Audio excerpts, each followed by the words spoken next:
Welcome to the March 16th, 2026 meeting of the Reston Planning and Zoning Committee. The meeting is being held via Teams. The meeting is being recorded and the video archive will be available on the Reston Planning and Zoning website following the meeting. As we begin, please be reminded that all participants are expected to engage with civility and respect, both in the online chat and during public comments, so that we can foster a constructive and inclusive discussion. If citizens attending the meeting wish to make a comment or ask a question following the presentation by the applicant and discussion by the committee, they may raise their hand in the Teams app. The moderator will let me know that they would like to speak and will unmute the system. The citizen will identify themselves by name and address before making comments or asking a question. If a citizen has special communication requirements, this can be accommodated. With that being said, we have two cases on the ballot tonight, Roland Clarke Place and AAFMAA. And Roland Clarke Place is the first one. So I believe, is Amanda here? Hi, guys. Amanda Williams from Hello. Hi, yeah. I am here, but my computer decided to completely give up on me moments before I was logging in. Oh, no, I'm sorry. So I am working on that. So if there is any way that the second application, if they are already on, and because I have the materials to share, and my Outlook is currently not even letting me email them to somebody else to kind of help facilitate this. So if there is any way the second application here is ready, that may be the best way to handle, unfortunately, and I sincerely apologize, but sometimes technology does not work in our favor. Yes, totally understand. No problem. Sorry you're dealing with that. I know that can be stressful. I see Andrew Painter is on. Andrew, are you prepared to advance your? I am, and I am in an office, much to the chagrin of my wife, who has pleaded with me to go home tonight. But I just said I know that my internet will give out and my kids will be running around. So I'm more than happy to go first. Okay, well, and there then, you go. And then leave.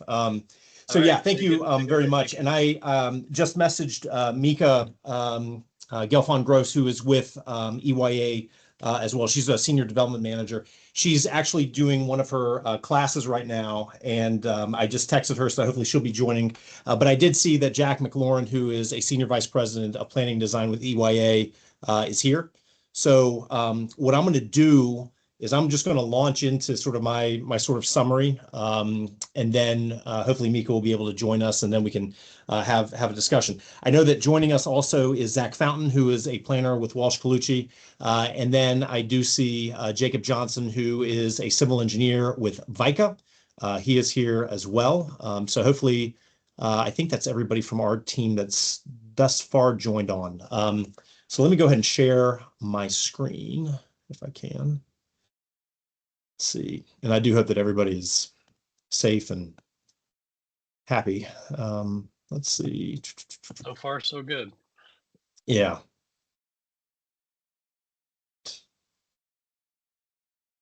All right, so hopefully everyone can see that.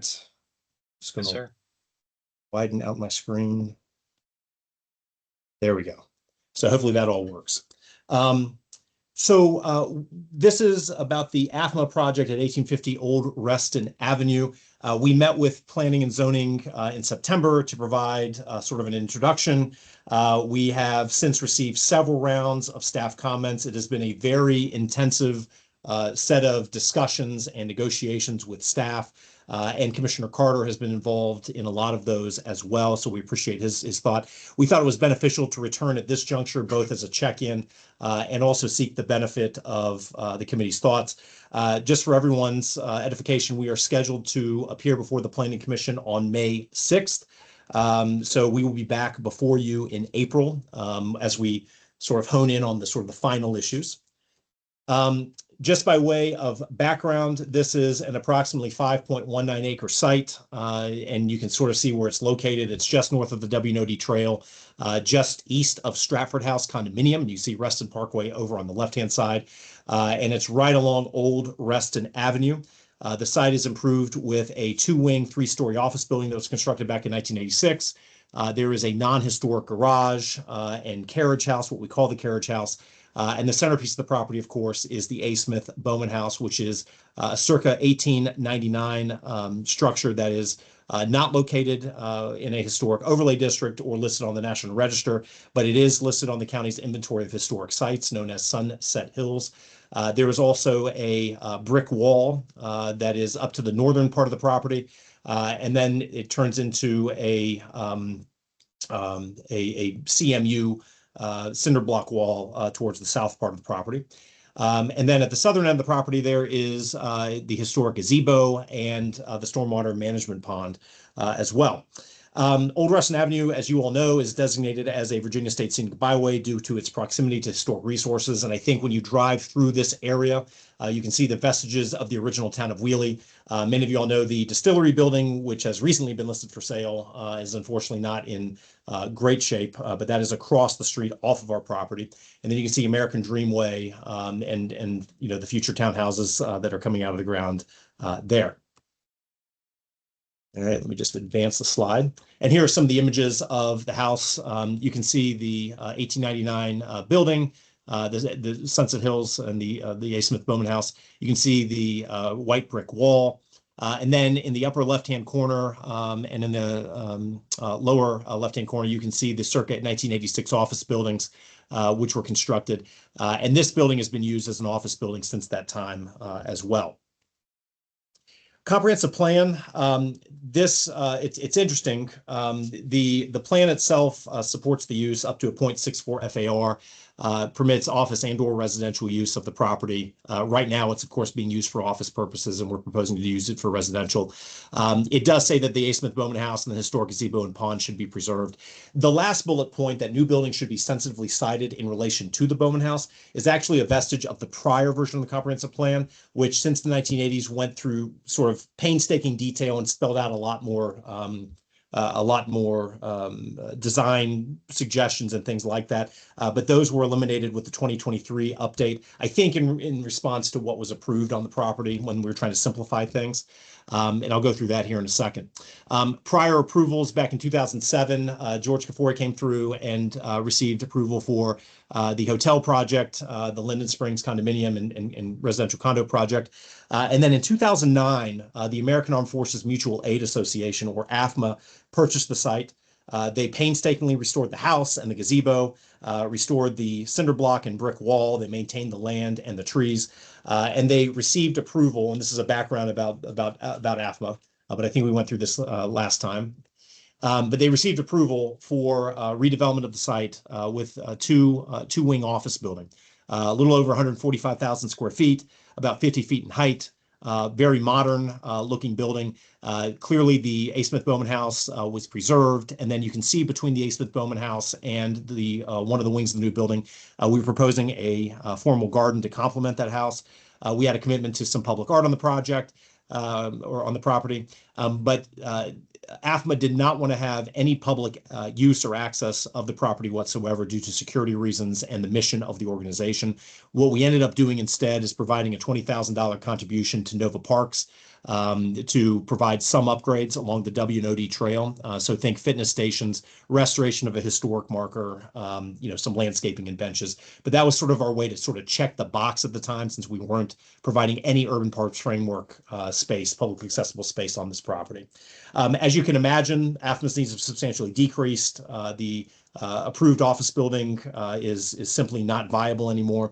And so they began looking for a partner that could provide a desired use and do so in a way that would honor the context of the site and do right by the historic features of the property. And they honed in on EYA due to its demonstrated portfolio of context-sensitive sites that have historic features and stuff.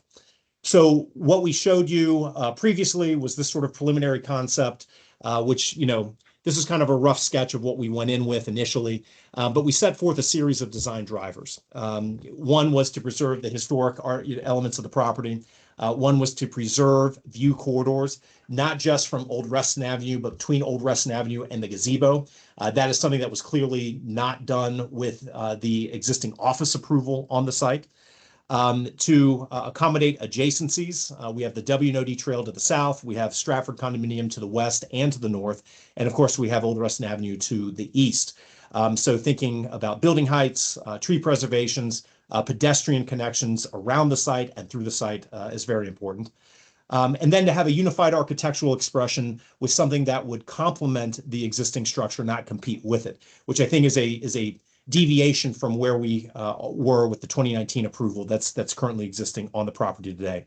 And last but not least, having a thoughtful landscape design and finding a way to open this site up to the public, which is something that is recommended by the current version of the comprehensive plan. And we'll talk about that here in a second. We have had multiple discussions with stakeholders. We have had many discussions with Stratford Condominium, really and concerned about the tree preservation on the property and relocation or accommodating their community garden, which is very important to them. We've spoken with Nova Parks regarding potential offsite connections between the two sites, improvements and opportunities for collaboration, such as invasive species management and the like. We met with this committee. We have had, as I mentioned, multiple discussions with CPHD staff, FCON staff, and FCDOT staff. We have met with the Architectural Review Board, the Fairfax County History Commission, and we will voluntarily go before the Reston Association DRB in April. This is not subject to the deed of declaration. So I know there was a comment last time about joinder of Reston Association. Those discussions are ongoing. We have a commitment to engage in good faith with RA or the RTCA. But that will be decided at a later date. But those discussions are ongoing, and we have a meeting scheduled, a return meeting with them scheduled as well. So I just wanted to make sure everyone knew where we're on that. Based upon those discussions with stakeholders and the design drivers, this is the current application, what is currently being reviewed by staff. It is 57 townhomes. If the Bowman House is retained as a residence, it would be 58 total units. Of the townhomes, 42 are rear load townhomes. And I know there was some discussion last time about the benefits and the design aesthetics and usability of rear load townhomes. And then we have 15 front load townhomes adjacent to the Stratford condominium, which we think are sensitively sited just because we don't want to have rear load townhomes right up next to the condominium. We think it works a lot better to have front load townhomes there. There will be 7 affordable dwelling units that will be townhomes, so appropriately sized for families. From a parking perspective, in some cases we have double the amount of required parking spaces when things are parked at a TSA rate. Just for clarification, this is within the town center transit station area. It's the Old Reston Avenue Historic or Old Reston Avenue District. What you can see here is that we are retaining the Bowman House, the gazebo. We are retaining the entirety of the brick wall on the north side. That was a heavily negotiated thing with Fairfax County staff. And I would say we've worked very cooperatively with them on that particular issue. We have preserved visual connections between the manor house and the gazebo. We'll talk about the architectural design as well. We have 33% open space on the property, which exceeds the 27% required. But the amount of publicly accessible open space is about 20,000 square feet, which is more than double the 10,000 square feet that's required. That's your urban parks framework, publicly accessible open space. So as we go on through here, just sort of the preservation of some of the elements that we talked about, again, view sheds, preservation of the historic gazebo and the pond. If the Bowman House is retained as a single family home, we will be installing a historically inspired rose garden immediately to the north of the or west of the Bowman House. There are connections to the W&OD, to the Stratford condominium as well. And then again, preservation of the brick wall and additional open space all throughout the property. These are the historic preservation proffers that we are carrying forward and building upon. One of the things that we have done in terms of updating these proffers from 2019 is we have added to it covenants requiring preservation of these historic elements. The gazebo and the wall will be maintained by the homeowners association. The home itself, there would be a covenant requiring maintenance and upkeep of of the house. So that would be a covenant violation as well as a zoning violation if it were to fall into disrepair. This is an example, or this is a map showing the connectivity around the property and through the property. These sidewalks will all be placed under public access easement to allow individuals on the property that currently, it's completely cordoned off today. So there's no way to really access the historic features on the site. And so that's something that we will be providing, really a lot of porosity throughout the property. One of the things that is a real benefit that came out of the most recent update to the comprehensive plan is this concept of the High Line, the New York High Line right along the W&OD Trail. And how do you have these private spaces adjacent to this public amenity that people are invited to come off of the trail, linger, experience, historic areas or other types of natural open space areas. And so we came up with this map, and I had this vision of taking a national parks map, if you see the lower left-hand corner, and kind of making it look like that, because that's the vision that I think we have. And everything had been oriented towards the way we had thought about the site, oriented towards Old Reston Avenue. But it was after the second round of comments that we said to ourselves, really, this is an extension of the W&OD. It's in private hands, but there's publicly accessible areas and publicly accessible paths that feed into this that can act as a natural extension of this W&OD trail. And so when you take out the townhomes and you really focus on the linear open spaces and the public parks and things like that, all of a sudden you start viewing this site differently. It becomes a townhouse community that sits within a park, which if you've read Chuck Veach's books about the nature of Reston, that's how he starts off that book. And so we're very proud of the way that we've done this. This is now part of our plan set, and we had great fun putting this together.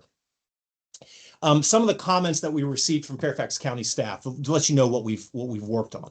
One, carry forward the historic preservation proffers. We've done that and improved upon them. Two, staff suggested, because we were really pinched for space here, to convert our internal drive aisle to a one-way street. That's allowed us to accommodate additional on-site landscaping, to provide sidewalks on the majority of both sides of that street, to maintain trees, and to have a unified alley of trees as well along both sides as well. So that was a very helpful comment from staff. It doesn't work as well for our residents, but it's a compromise that we've all kind of agreed upon. And what that one-way street does is it allows us to narrow the street itself so we can preserve the entirety of the white brick wall without any alteration whatsoever. And that leads into the third bullet point. Opening the pond and gazebo for public access, that has been done. Committing to a crosswalk at American Dream Way, we've committed to that. Talking about the reuse of the Bowman House, and there's 3 options for that we have preserved, coming out of some of the discussion we had last time in September with you all. The Old Reston Avenue streetscape, we're going to put an asterisk by this because that has become the issue that we are working towards with FCDOT and VDOT staff and Commissioner Carter. How do we find a viable connection to the W&OD Trail? And then last but not least, opening the site up to the public, which we talked about. These are the comments that we received from this group. They're synthesized, from September. Support for wider sidewalks along Old Reston Avenue, but nobody wanted to see Old Reston Avenue widened from what it is today.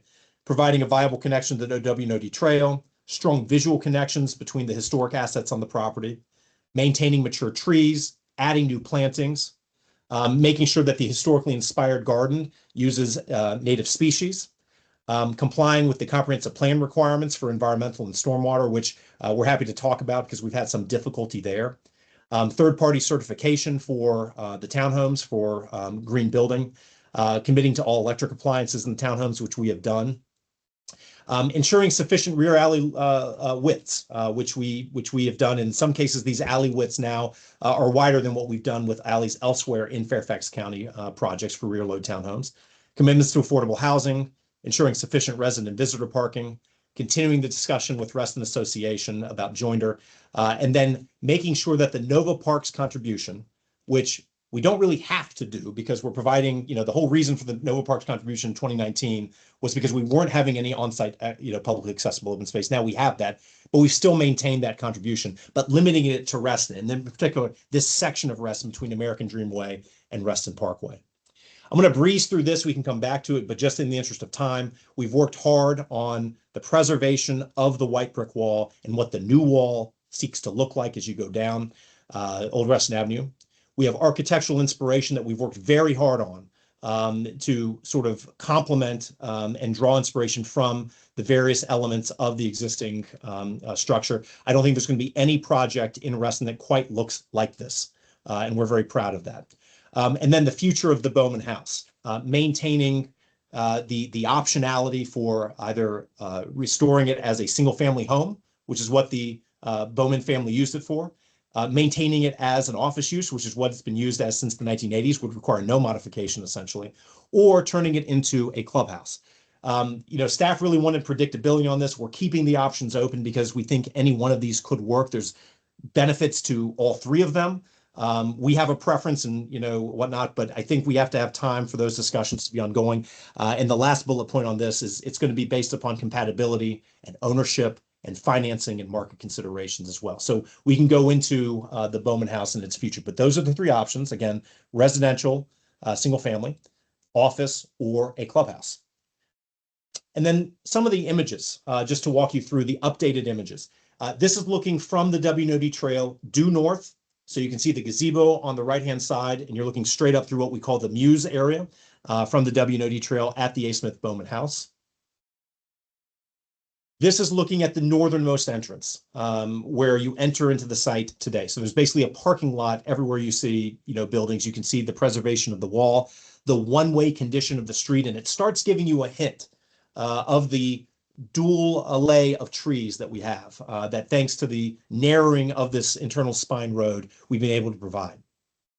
This is looking down Old Reston Avenue and kind of where the house is sitting on the lawn as you sort of, as you look up at it. And this is looking down the internal drive. And again, you can see the sidewalks on both sides of the street. You can see the alley of trees. But I think, and the A. Smith Bowman House is on the plan left-hand side of your screen. And then you can see the front load townhomes on the right-hand side, and those back up to the Stratford community. There's a lot of topography on the site, as you probably know, about a 40-foot drop between the northwestern corner of the site and the southeastern corner of the site, and that is shown here. This is looking from Stratford sort of down onto the property, and you can see the A. Smith Bowman House being preserved. You can see the historically inspired garden that we are proposing, assuming that this becomes a single-family home. And you can see the existing kitchen that now receives as a garage. And then this is looking due west towards Reston Town Center and kind of what this area would look like. And I will say for the southern edge of these homes that you see on the left-hand side, that is really the point along Old Reston Avenue that you start seeing the A. Smith Bowman House. So we pushed it to that limit and no further.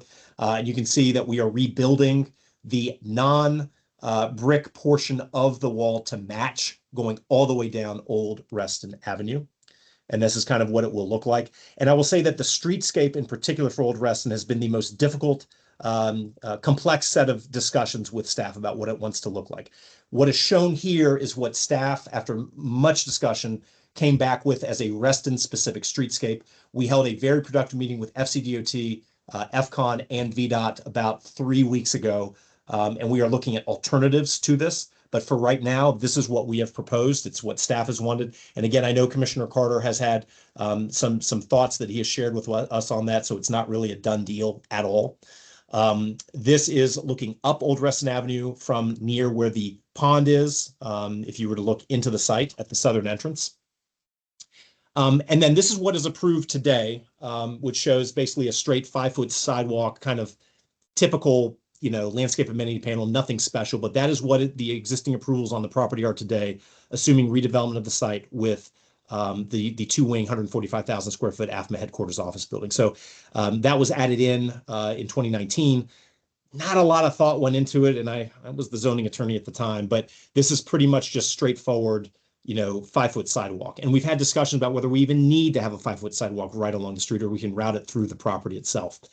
This is the design that staff drew for us. So county staff drew this image, and that is what we eventually agreed to do because we thought that it would look fairly nice and robust. VDOT's made it clear that they have concerns about plantings and the widths and everything like that. We're trying to work with them through those issues. But if you were to build to what staff has proposed, this is what that view would look like. And you can see the distillery building on the left-hand side of the screen. So this is looking down towards the W&OD trail. And you can see the extension of the white brick wall building, which we're building to match. You can see the landscape amenity panel, which has sort of perennial, unkempt kind of plantings. And then you can see the array of trees on the right-hand side. Now, clearly, this is after, several years worth of growth. But that's what it will look like if you were to build to that.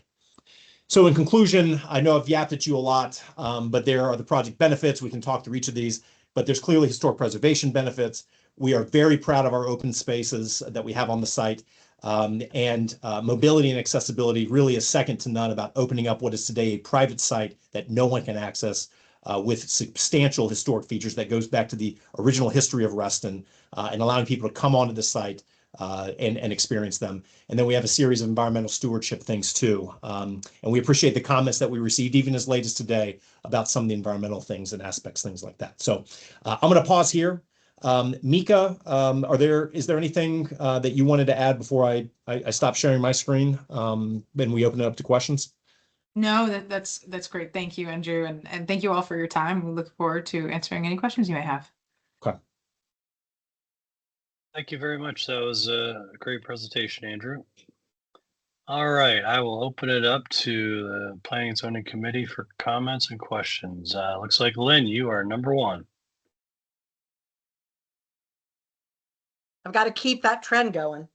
Andrew, thank you for the updated presentation. Really appreciate it. Sure. So early in the presentation, you mentioned, and I know we discussed this earlier, but I just want to make sure that when you're saying that there are 7 affordable units, that those are definitely affordable by Fairfax County's definition. Those are not workforce units, correct? Yeah, that's correct. I think we've got 7 affordable dwelling units, Mika, and no workforce dwelling units, if I'm not mistaken. That is correct. And those are the smaller units, correct? Mika? Yeah, they are our standard ADU that we offer. It does happen to be smaller. But in other markets, we offer the same size units as market rate as well. So in this project, yes, but we see it as, a market or affordable rate unit.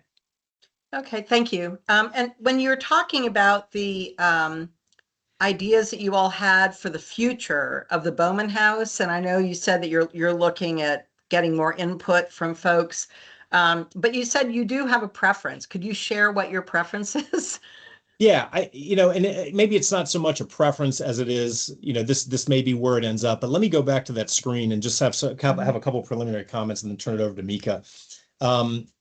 So this is the slide here, and I'll tell you what ARB's preference was as well, so that you understand this. So we all know the building was constructed back in 1899. We have commitments to preserve the building in situ and the original exterior. It'll remain untouched. We're carrying forward those historic commitments. The house, if it's preserved as a house, that's consistent with how the site has historically been used, right? And there is a strong and I think consistent market demand that EYA can speak to among historically minded purchasers, which is what this would clearly be. There would be covenants associated with it. They would be advised as to what the requirements are. But I think EYA knows that there are buyers that are eager to invest in and reside within restored properties of character and authenticity. And, what was clear at the ARB was they felt, as I think we do too, that those types of purchasers do a better job of maintaining the homes with great care and affection and stewardship. And there are plenty of examples in Fairfax County, but region-wide, of these types of properties across the region. If it is used as an office building, that would be consistent with how the property has historically been used. It can continue without any modification whatsoever. We're going to have to add parking, about 13 parking spaces to accommodate that office use. And that would go in place of where that historic garden would be. But that could be used as one. And then if it's a community clubhouse, again, it could be used as a focal point for the community. And I think we talked last time about, should it be a clubhouse? Could it be something that RA would control? But again, we'd have to provide the parking just like we would in an office use. Ultimately, I think what matters is that the house will be preserved. It'll, won't be altered without ARB approval. And again, those considerations are compatibility, ownership and financing and market considerations. And I think between the three of them, the first, which is preservation of the house, seems to be the one that people seem to latch onto that we think works. But Mika, why don't you elaborate on that? Yeah, no, I think really well said, Andrew. At the end of the day, there are two major factors that we think about, Lynn, when we're thinking about the future of the house. One is it needs to be well maintained and continue to be an asset to the community. And that when you're driving down Old Reston Ave, this is a historic asset that really should be celebrated by everyone. So who's going to be able to maintain it? Under no circumstances do we want this to fall into disrepair. The second is actually a fiduciary responsibility. So AFMA, the American Armed Forces Mutual Aid Association, which Andrew mentioned, is the current landowner and our partner in the deal, owns the house. And they have a fiduciary responsibility to their foundation to make sure that the house goes to a final user, and in a way that EYA has no part in, and so allowing for that optionality of what is going to make financial sense is part of what's inspired this optionality in how we're talking about it. We can't be backed into a corner, and we are acting in service of AFMA here.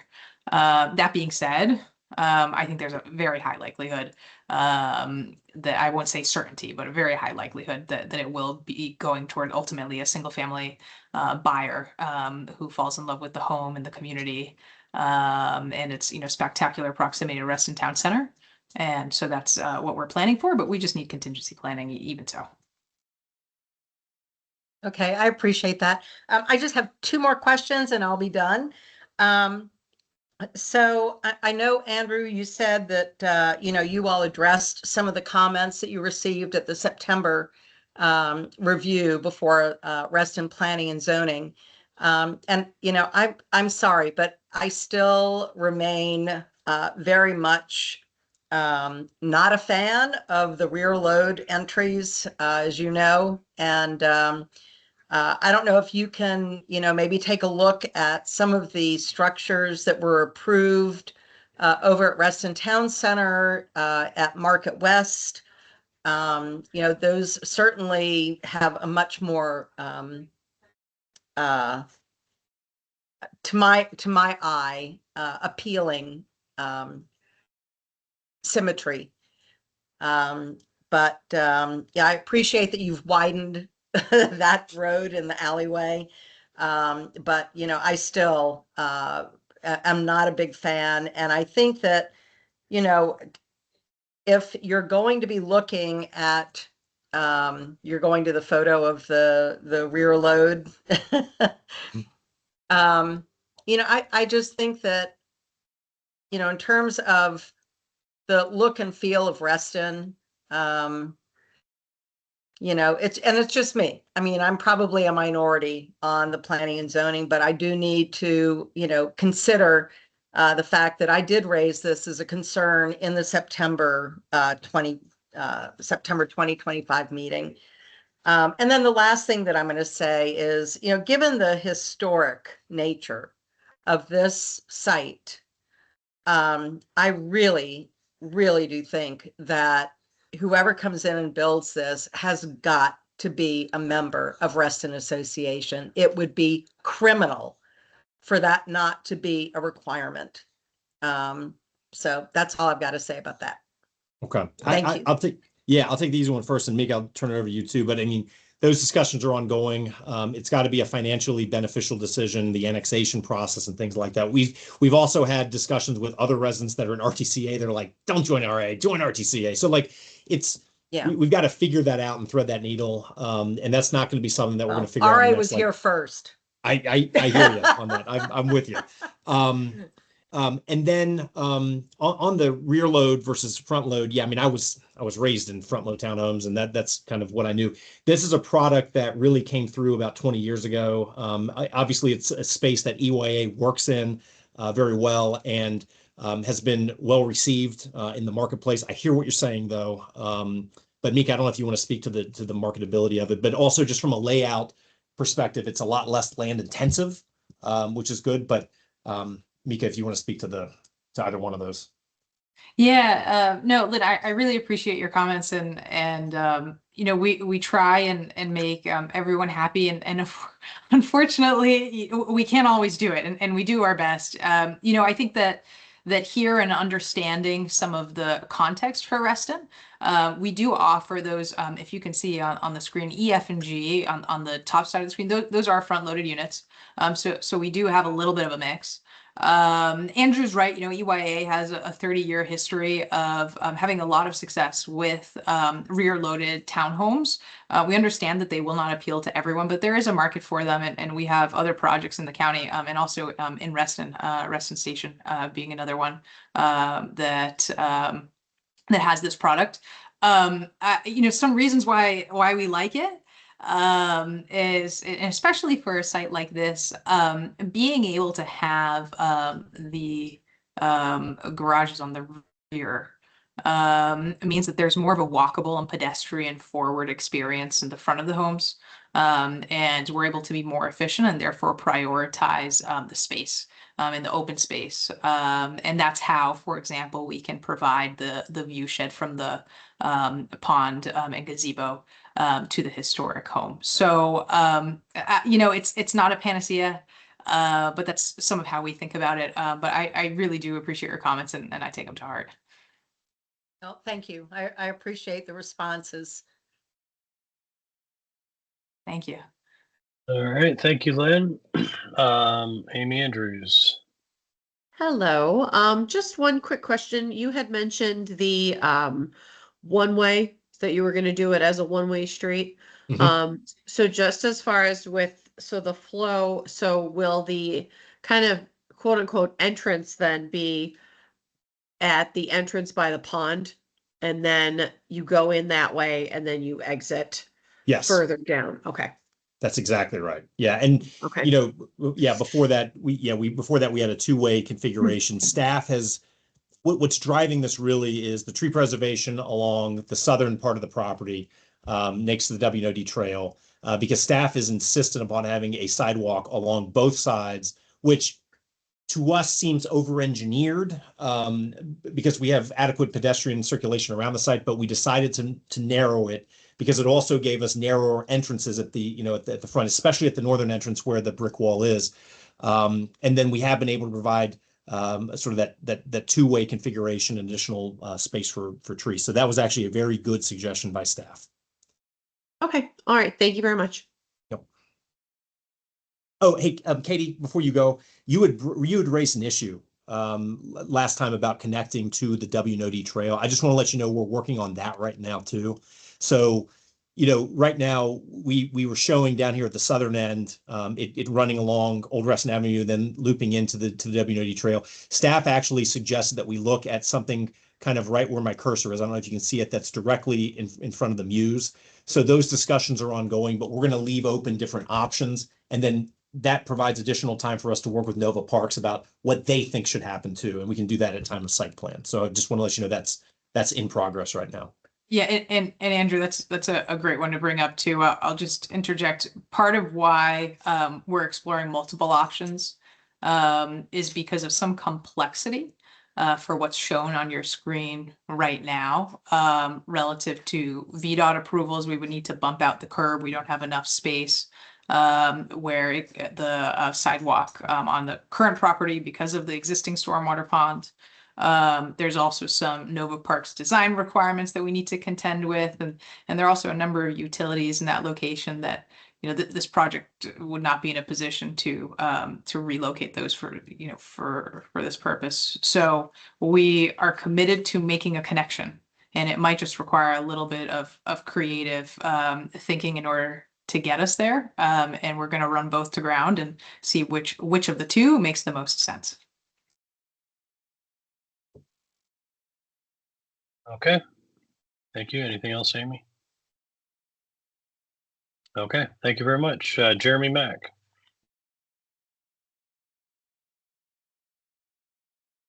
And you're muted, Jeremy. Yeah, sorry, it always takes me a while to find those buttons. It's okay. Anyways, so I really just want to say thank you for the changes, the updates that you've made since our last presentation. I remember one of the comments was that I think we were all a little concerned about how white all of the townhouses were, and I see that there's a little more contrast in the design now, and I think they look good. They look really good. And I definitely respect Lynn's opinion about the front load versus rear load. I personally am a bigger fan of the rear load townhouse, so I'll just throw that out there.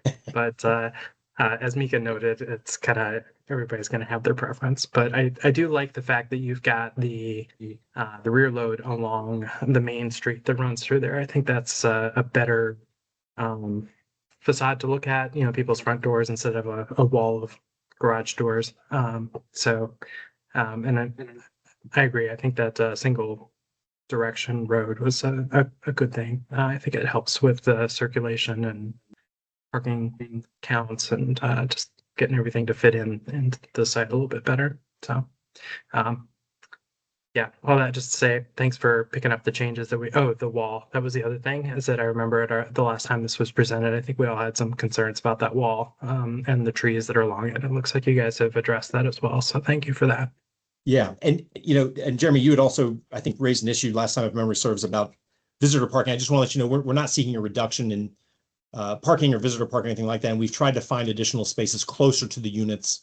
And so that's kind of what this sort of reflects. I can see that it's better having switched over to the single direction parking. It seems like you've got a lot more well-distributed visitor parking than you had before. So. All right. Thank you, Jeremy. Anything else? All right. Thank you, Tammy Petrine. Thank you. Thank you for the presentation. Love the one-way street. Have a question for Minka. When you say the ADUs are smaller, what does that mean? How much smaller, or what is the bedroom count? Sure, great question. So we have a variety of unit sizes on the site. We generally look at them on a linear footage basis. That's how we qualify them. All of the ADUs will have 3 bedrooms. What the comparative to some of the market rate units, we have market rate units that are 20 feet, linear feet, 24 and 27. The ADUs are 14. I have Jack McLaurin. I'm not sure if he's on the call. He might know. I don't have it off the top of my head what the square footage are for each of them, but the ADUs have the same living areas that the other units would have in terms of dining, kitchen, 3 bedrooms, garage, all of that. So highly livable. It's just sort of on the margins that the difference exists. Yeah, the ADU is and we committed to 4 stories. So in the past, it would have been more economical for builders and developers to build them in 3 stories, but 4 stories is the commercial code. But we went ahead and committed to doing that, which also gives them a roof terrace up on the top. And so the square footage for the ADU is almost 1,500 square feet. And when Mika talks about the garage, there are 2-car garage parking. Thank you. That was my next question. We get 2 cars, and that obviously they would be stacked, or yes, one in front of the other. Okay. That's right. Yes, thanks. The other concern we had from last time was the sycamores in the right-of-way, VDOT right-of-way along Old Reston Avenue on the exterior of the fence. Are those gone? Those unfortunately will be gone, not due to anything we're doing, but because of VDOT regulations. They've made it very clear that they will not be allowed. What we've been working with VDOT on, and this is part of this 3-hour, 2.5-hour meeting that we held with them and FCDOT and FCON, was if we do these improvements, can we plant back? Can we do something? And so we've been trying to find a way to add trees on the outside of the wall But VDOT has been very adamant that those sycamores, which they have claimed were illegally planted or illegally grew up, are going to be gone. So it's not been the most pleasant of conversations, but that's the answer. Okay. Thank you. Appreciate it. Yep. Thank you, Tammy. Sue or David?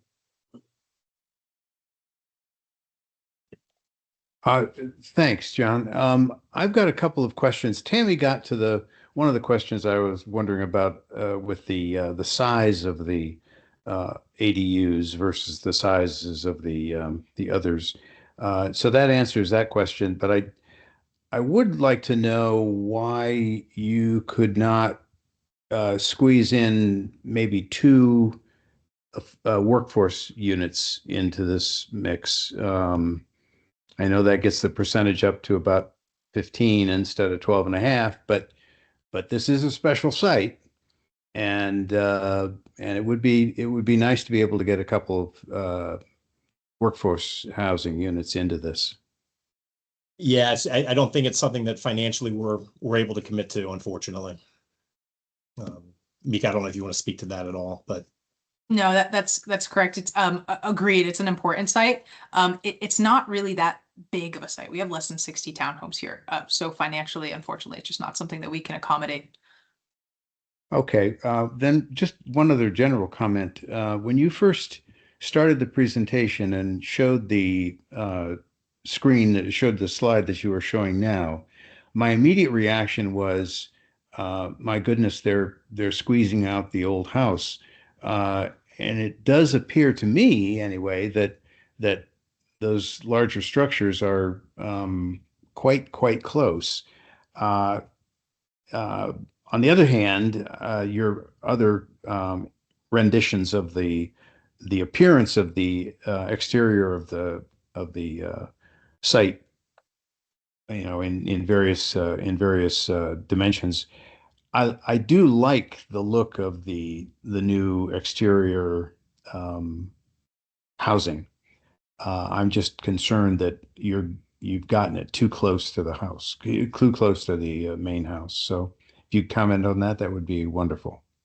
Yeah, absolutely. I think what the plan doesn't show very well, and our renderings maybe do a little bit better, is that there is a substantial amount of grade on this site.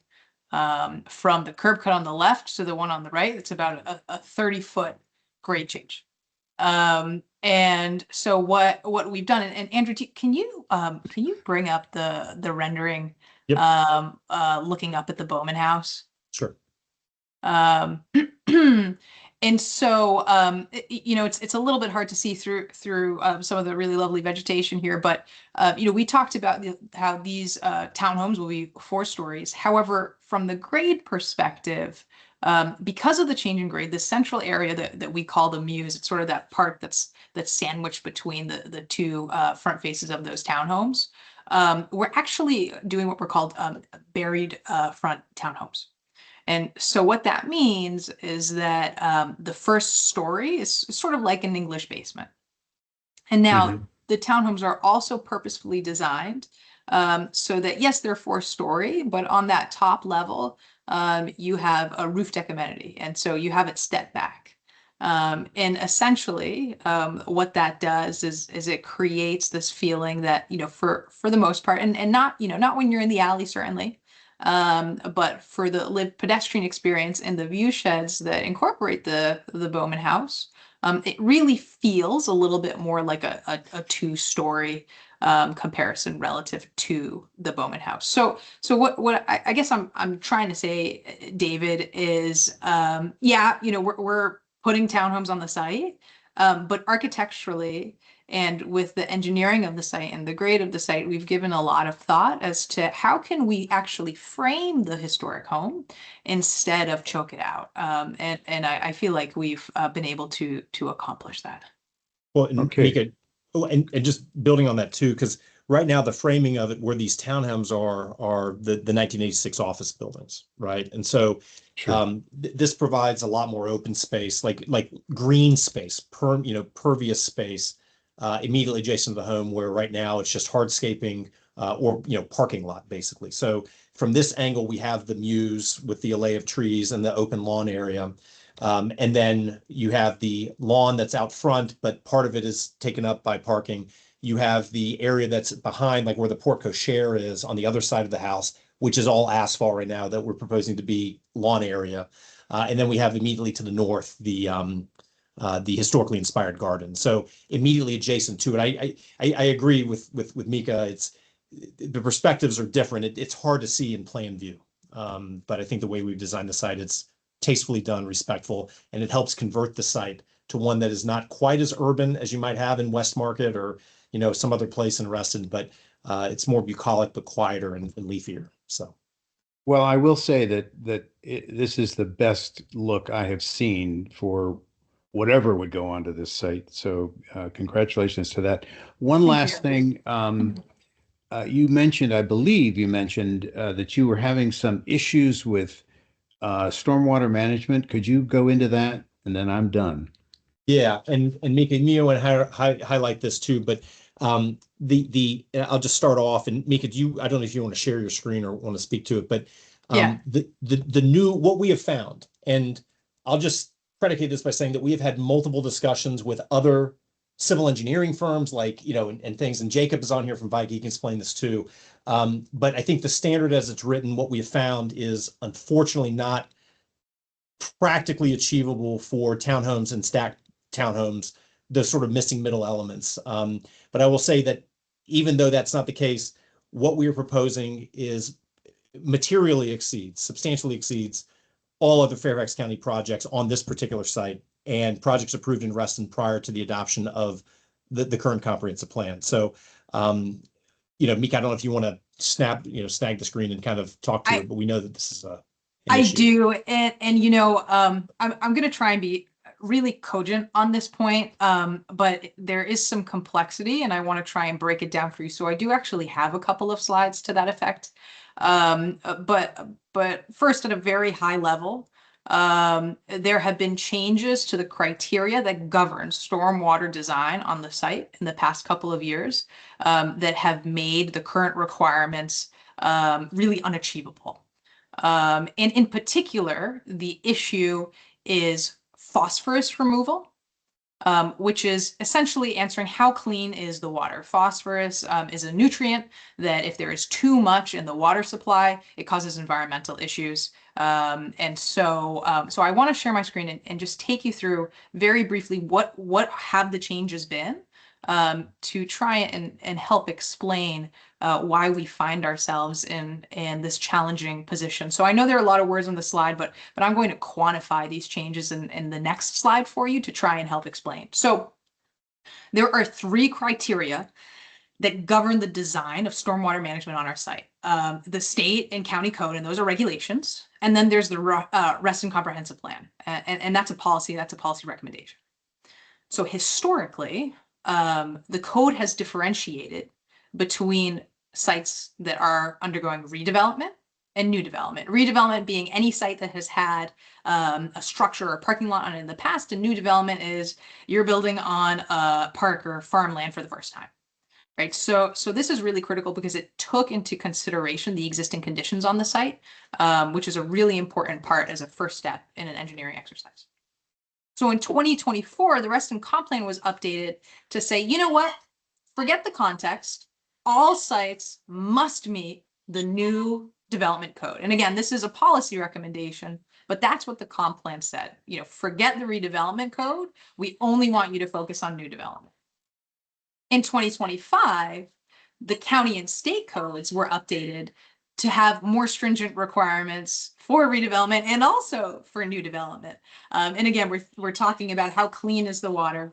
And so they actually reduced the phosphorus load, how much we need to remove the phosphorus from the water by an additional 37%.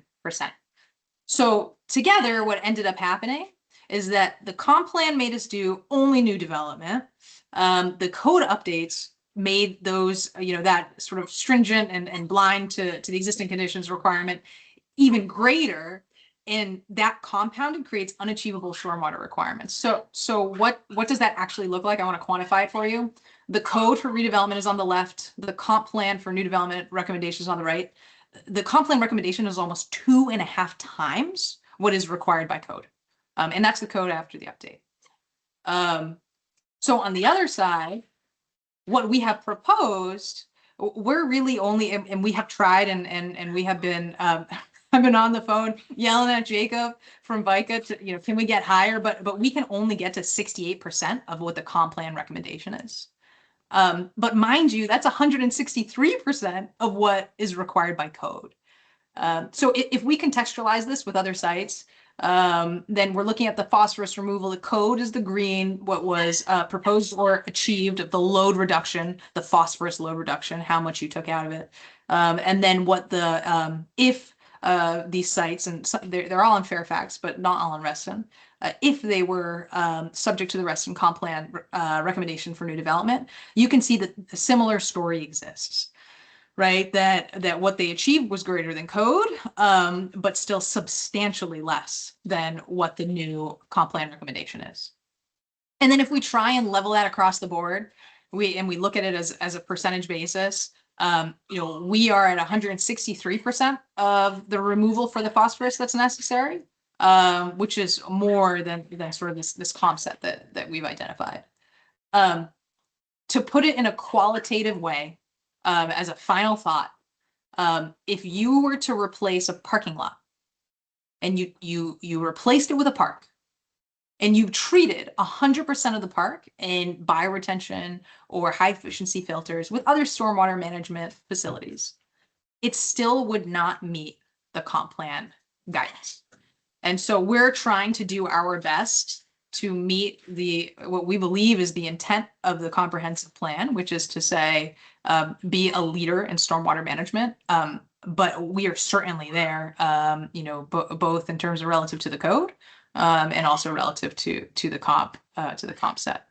And Mika, I just want to let everyone know, we know how important stormwater management is, particularly to this group and in Reston. Okay, so we went back and forth about the way to present this issue. Okay, I just want everyone to know. And Mika, I think we looked at this too, about this is an issue that's peculiar to townhomes and to stacked townhomes, that not necessarily multifamily rental residential, but this particular product type, which correct me if I'm wrong on that.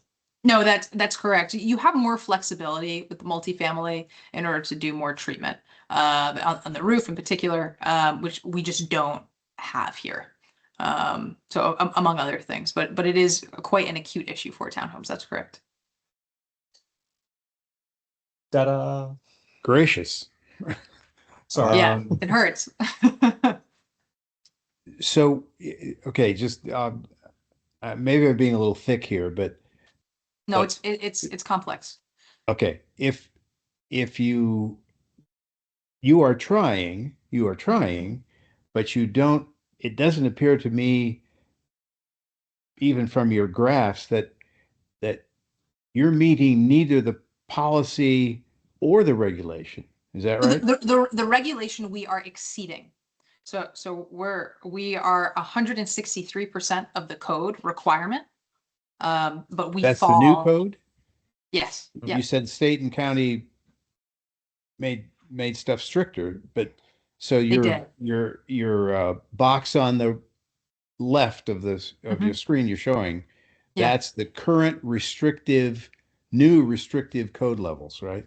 That's correct. There are two parts here that are working against us. One is that the code got stricter, but two is what we're benchmarking to. And so the code on the left is the redevelopment, which per the code we meet, right? Or that's the bucket that we should be slated in, because this is not a farm that has never been touched, by any buildings, right? There's existing development on the site. But the comp plan, we're being measured to the new development. And so essentially it's saying, okay, we know that everything got more strict, but we want to ignore the context of the fact that your site has existing improvements on it. And so it's sort of like that 1-2 punch. From a code perspective, we meet the requirements, but the requirements that we need to meet is the redevelopment, not the new development. Right. Okay. Do you have something? No, just I do appreciate the historic garden with inclusion of hopefully heirloom plantings and native plants. And also I do agree with Lynn and urge you to join Reston Association. That's all. Thank you. Thank you. Thank you. So Mika, while you're on the stormwater page, Yeah. I'll just jump in here for a quick second. Appreciate the context, and I totally understand that it's a challenge. How close are you getting to the 1-inch retention requirements? That's You a know good what? question. Off the top of my head, I don't know, but we have Vika with us tonight who can speak to it. Yeah, so we haven't measured against the 1-inch requirement because of the section of the comp plan that targets 1-inch retention on this site doesn't apply. We don't hit the threshold that triggers the 1-inch goal.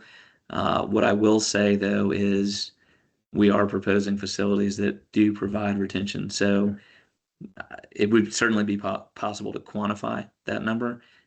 Can't say that it's done to date, given that that's not a target threshold, right? I should know the code back and forth, and I don't know all the sections of it by heart. But if you look in the comp plan guidance, that first item or threshold that you meet for, I think it's density or intensity, we don't reach that threshold where 1-inch retention is a goal. Okay.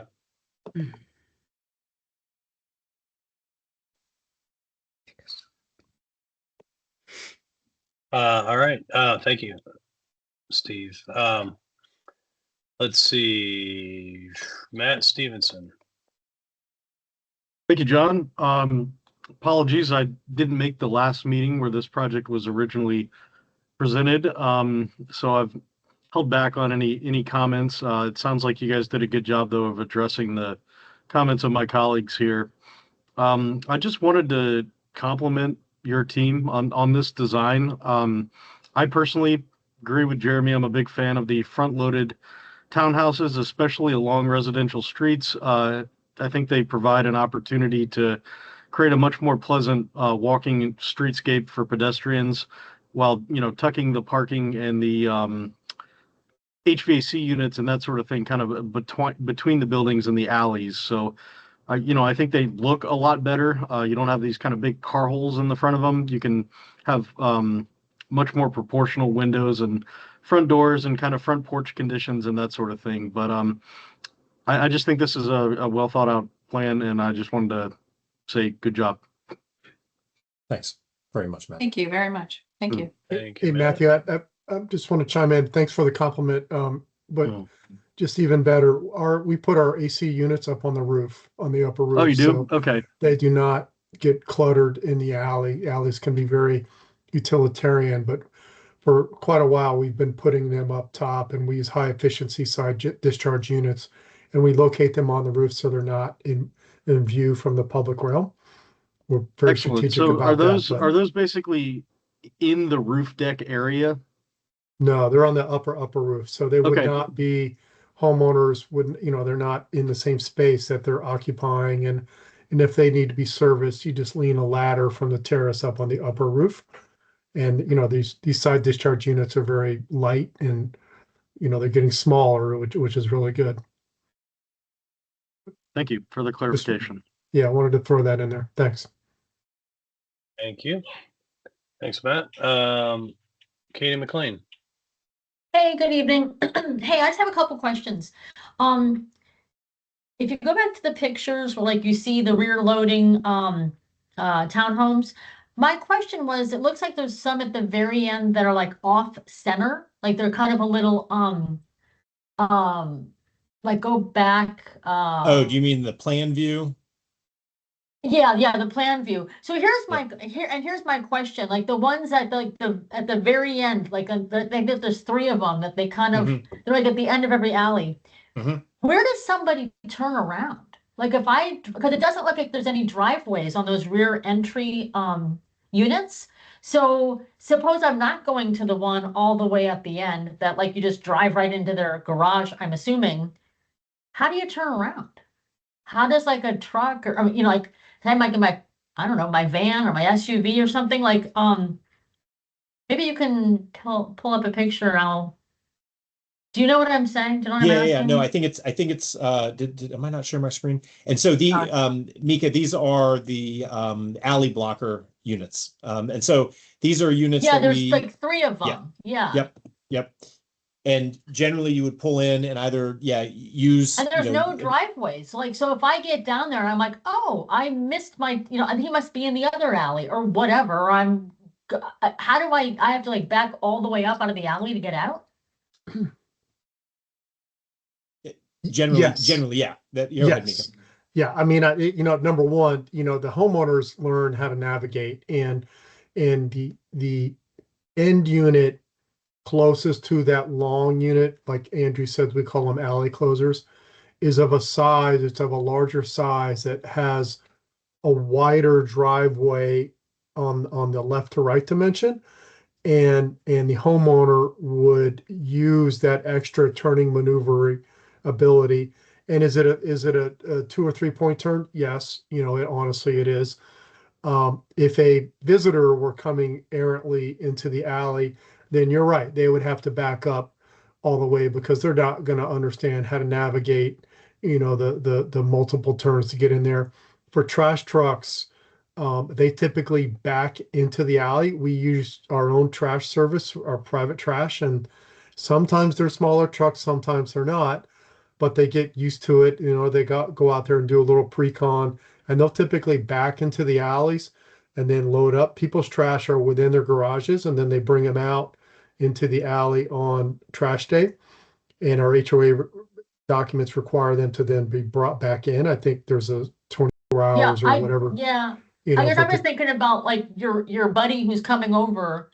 I don't know. There's like in the renderings, it didn't look like there were any driveways at all. It looks like you just sort of like there's a couple feet, at least on the renderings. I don't know. I don't know. Yeah, I think the driveways are 4 feet, and the buildings are 30 feet building to building, which is a little bit bigger than we've done in the county on all our other Fairfax County projects, which is 28 feet building to building. But I was just thinking, like, if I went to someone's house, like I have an SUV myself, and I'd be like, I don't know, I have backup cameras on my car, but so I just wanted to point that out. I just thought that was kind of odd.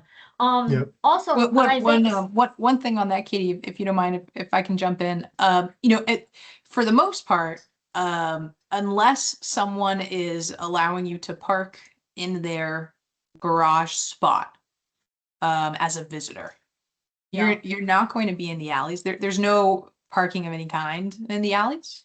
There are a number of parking spots along I see. the service drive, which are not really well enumerated in this plan. But we made sure that there's sufficient parking for guests, and that's typically how it would work. So, and unless your friend, your host was allowing you to park in their parking spot if they weren't occupying both of theirs.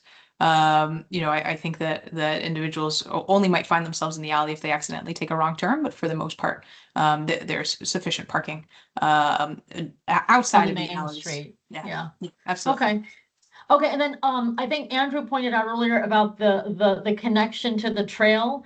Thank you for, like, I'm glad that that's going to maybe happen. So my other question is, if I'm on Old Reston Ave, how do I cross the street so I can get out and cross Sunset Hills? Like, how do if I'm coming down and suddenly the sidewalk's not going to continue all the way down to the WO Trail and beyond, where is there a crosswalk?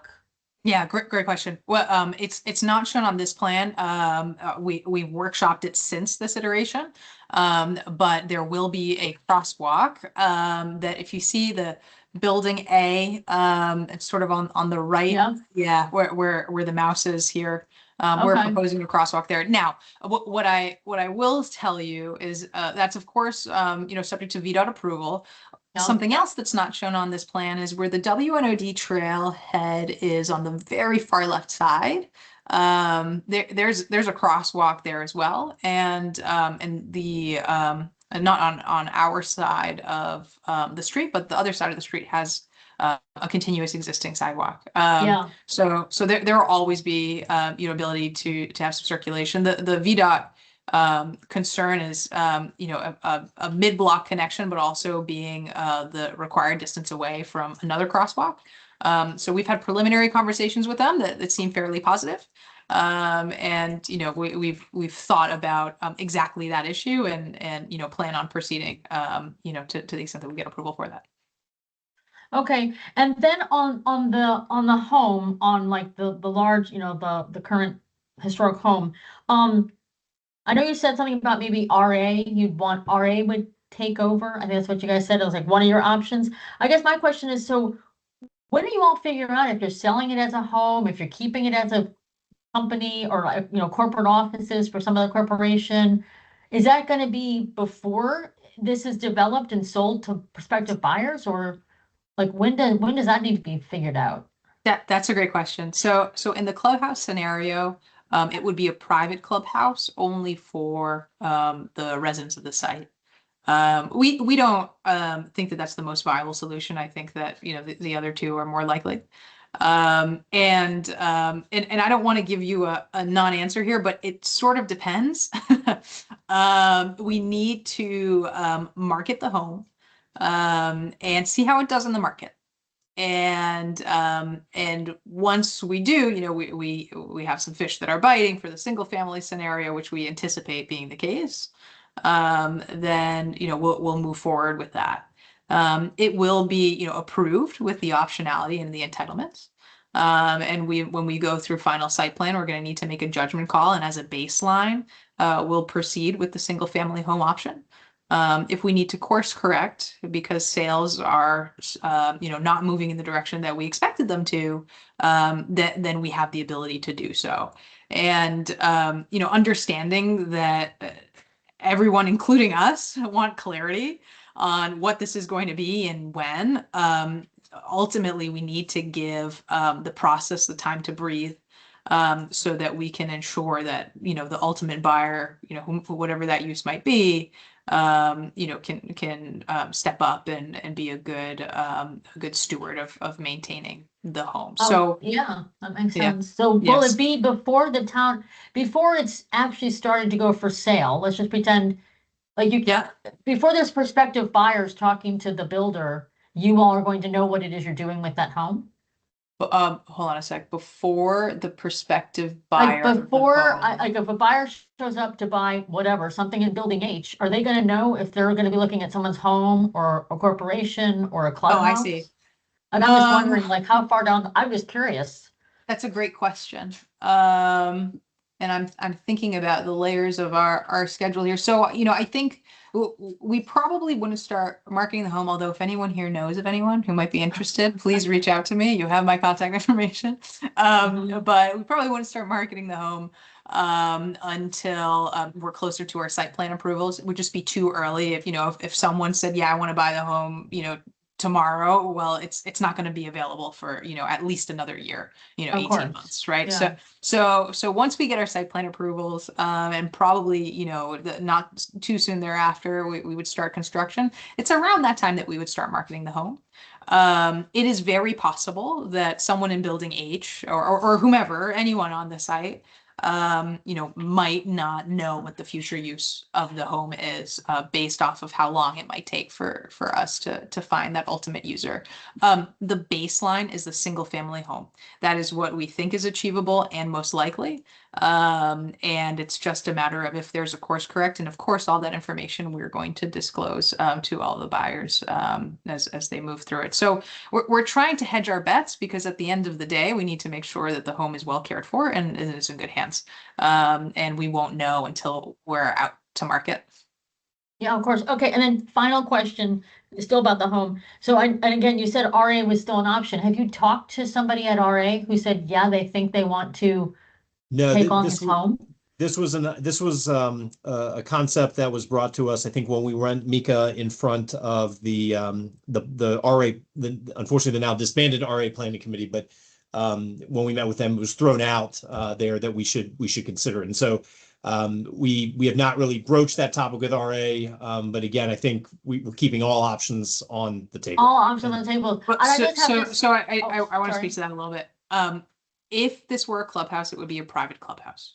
If it were a Yes. public clubhouse, and Vika, please correct me if I'm wrong, the parking requirement goes up substantially, and sort of ultimately obliterates the site plan.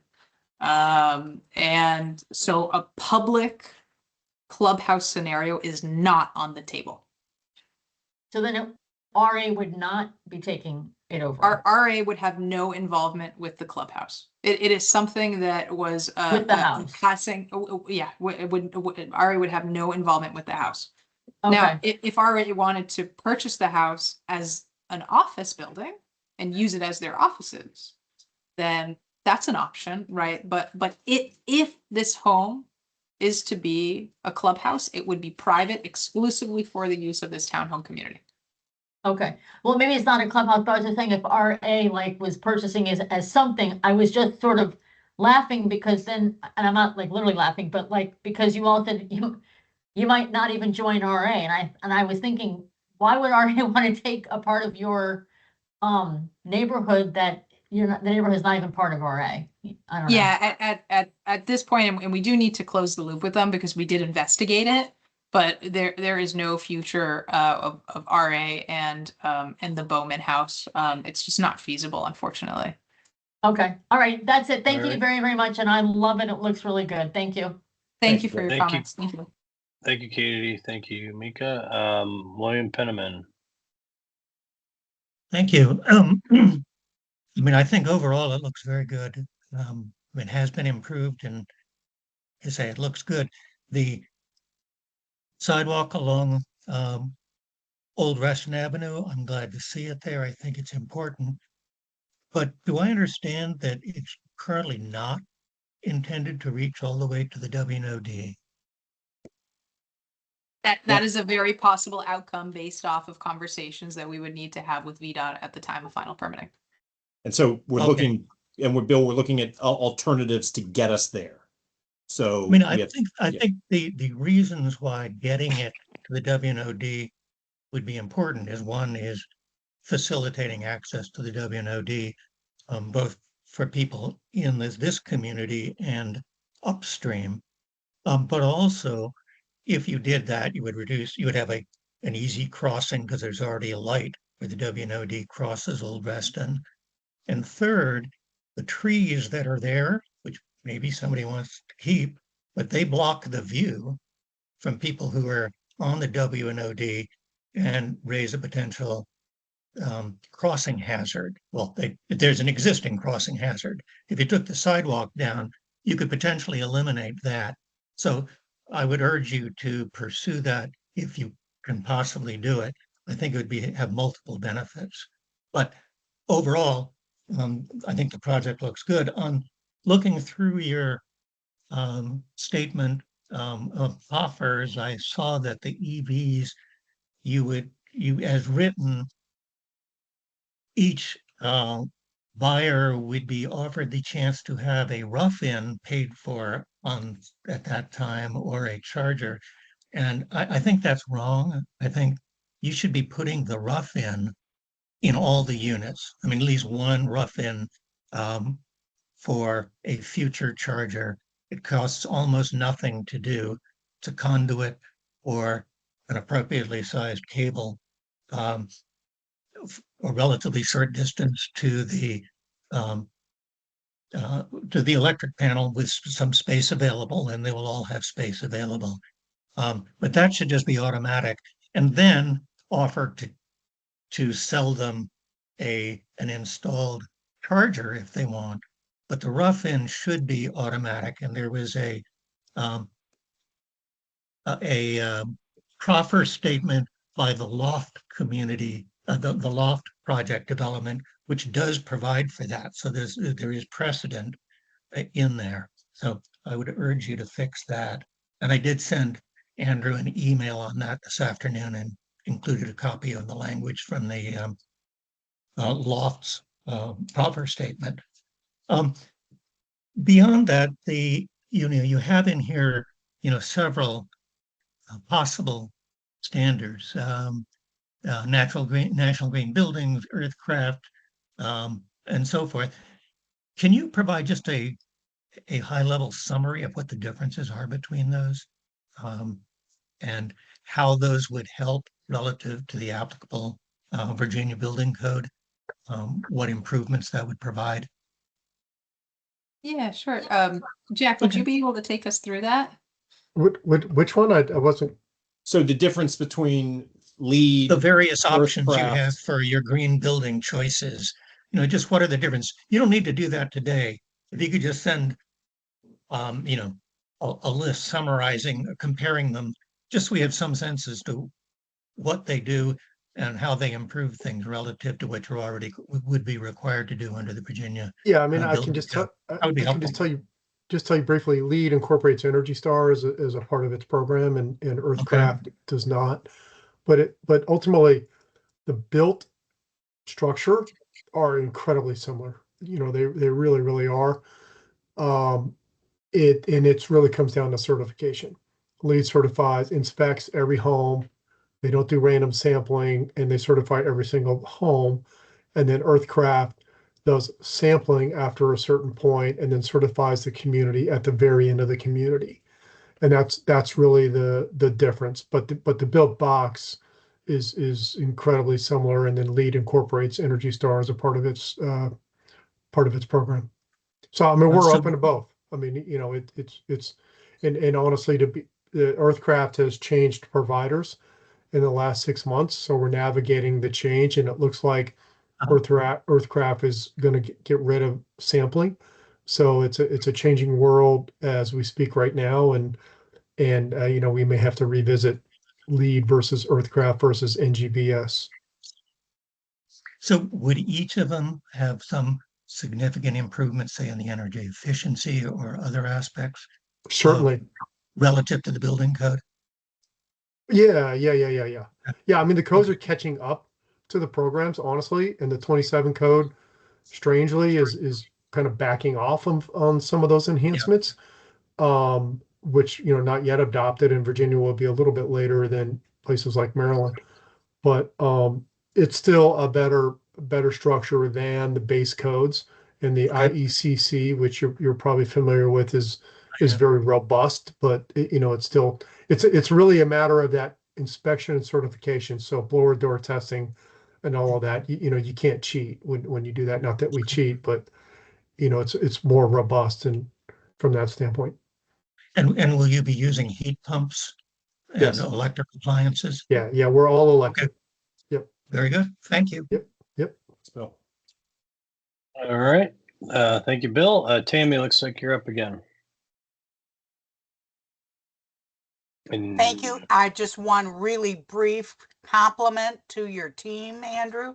Thank God for some project that does not have stacked townhouses. I just want to tell you how much I appreciate that. As far as I'm concerned, stacked townhouses are 4-letter words. Thank you, thank you, thank you. That's it. I did it for you. Just want to let you know Yes, that. So. thank you. Thanks, Sammy. William Pegues. Okay, this pertains to the stormwater retention requirements and phosphorus removal. The District of Columbia actually has an 80% requirement for phosphorus reduction or retain 1.2-inch stormwater event on site, and a strict requirement to manage the first inch of stormwater rainfall. I'd just like to point that out. That's the District of Columbia. I'm reading from their actual regulation statement. So why can't we do that here? Steve, can you speak to a little bit about how that requirement compares? Well, I mean, as I said, in terms of the retention requirement, we haven't looked into that, right? Or we haven't quantified that on this project, given that we don't meet the 1.0 FAR, which is what triggers in the comp plan that being a recommendation. So I I'm can't. not asking you to do that. I'm just saying the district requires it, and it seems to be done there since they tend to build a lot of buildings over time. And why is it such a hard thing to do less than that here? I can tell you from our experience in DC, Stephen, you may know better than me, but that on these types of communities are waived often because of the impracticalities on doing those. So it's a requirement, but then there's offsets and it's rarely achieved and it's full compliance on these types of communities. I think the other thing too, and Steve, correct me if I'm wrong, retention versus the phosphorus load, right? We're measuring different things. But that's, yeah, I was perhaps doing a poor job of articulating that, but that is what I was trying to say. On the retention, I can't speak to what we have or haven't done on this site, having not looked at it. But yeah, to Jack's point, I mean, I'm not an expert in DC, but I do know that there are ways that it's opted out or waived or modified. Well, they have don't some wanna modifications. One, it reads as an or 80% phosphorus reduction or retain 1.2 inch on site, with a strict requirement to manage the first 1 inch of rainfall. So we're not taking issue, and Steve, please jump in and correct me here, but we're not taking issue with the retention requirements for our site, that we comply with, you know, both the code and the comp plan recommendations as it relates to retention. And so that's measuring something different. What we struggle with is the phosphorus reduction. And I think, William, if I heard you right, the DC is an 80% reduction. Is that? It's an 80% reduction, but with an or, that you can meet the 80% or retain 1.2 inch stormwater event on site. You got it. I'm going to say again, Mika, Yeah. I feel like it could be a bit of apples and oranges, sir. Respectfully, I'm not sure what it's reducing 80% from. Like, I'm not sure, is it reducing 80% from the existing condition? And I apologize, you have me at disadvantage here. I'm not reading what you're reading. But you know, we're not reducing from any given standard in the comp plan guidance. It's being asked to be returned to a new development condition as if the site had never been developed before. So whether or not we're reducing the phosphorus 80% below, say, the existing condition, I don't know. I haven't looked at that. We could certainly check it, but I don't know that reading that as a standard as a comparison to what the Reston comp plan says is really a direct comparison. I mean, certainly without looking into that code further, I don't know that I could tell you that with certainty. If I'm making any sense and not babbling, but I'm just not sure what standard that's measuring the reduction against. But I think that's a really great point, Steve, and William. I'm not sure if this will help answer your question, but part of the crux of the issue for our stormwater, as we discussed, and I know that it's pretty dense, but it's that question of what is your baseline and what are you engineering off of? And so in the redevelopment scenario, that's a different baseline versus the new development scenario. You know, the redevelopment scenario, there's existing improvements on the site. New development, it's, you know, a farm, whatever it is. And so, and sometimes it's not straight line, even in the code, you know, for those different, you know, sort of starting place, those different baselines. So I think part of our confusion, William, is saying an 80% phosphorus reduction without understanding like what's the denominator that you're removing it from. It's a hard thing to comment on of how it compares. Okay, but I just want to point out that there are standards that are more rigorous than what you need to do here. I think they're different than what different. we why don't we? But there maybe are a number of options that they also permit. They let you Why do don't we- credits in DC.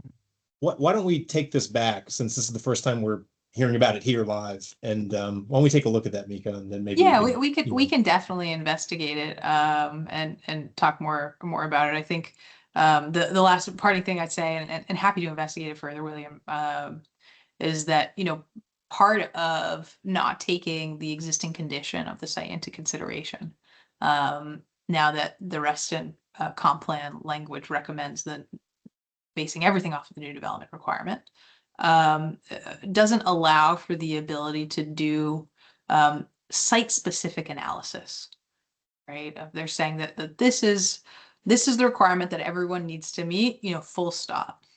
But unfortunately, in the world that we live in, and the truth that is engineering is that, you know, it's a science, but your inputs vary, and when your inputs vary, you aren't always able to get the same sort of end result if you're not all starting from the same place.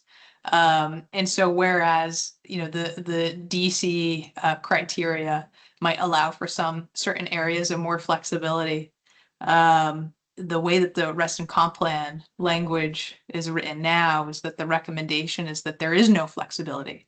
And that's part of what we're really struggling with, is that lack of flexibility. So happy to study this more, William, but that's, you know, sort of what we're coming up against, is that we're being told this is the gold standard, no matter what, doesn't matter where you're starting from, you got to meet this. And we're saying, well, we can't put these inputs into the machine and get the result that you're asking for. It's not possible.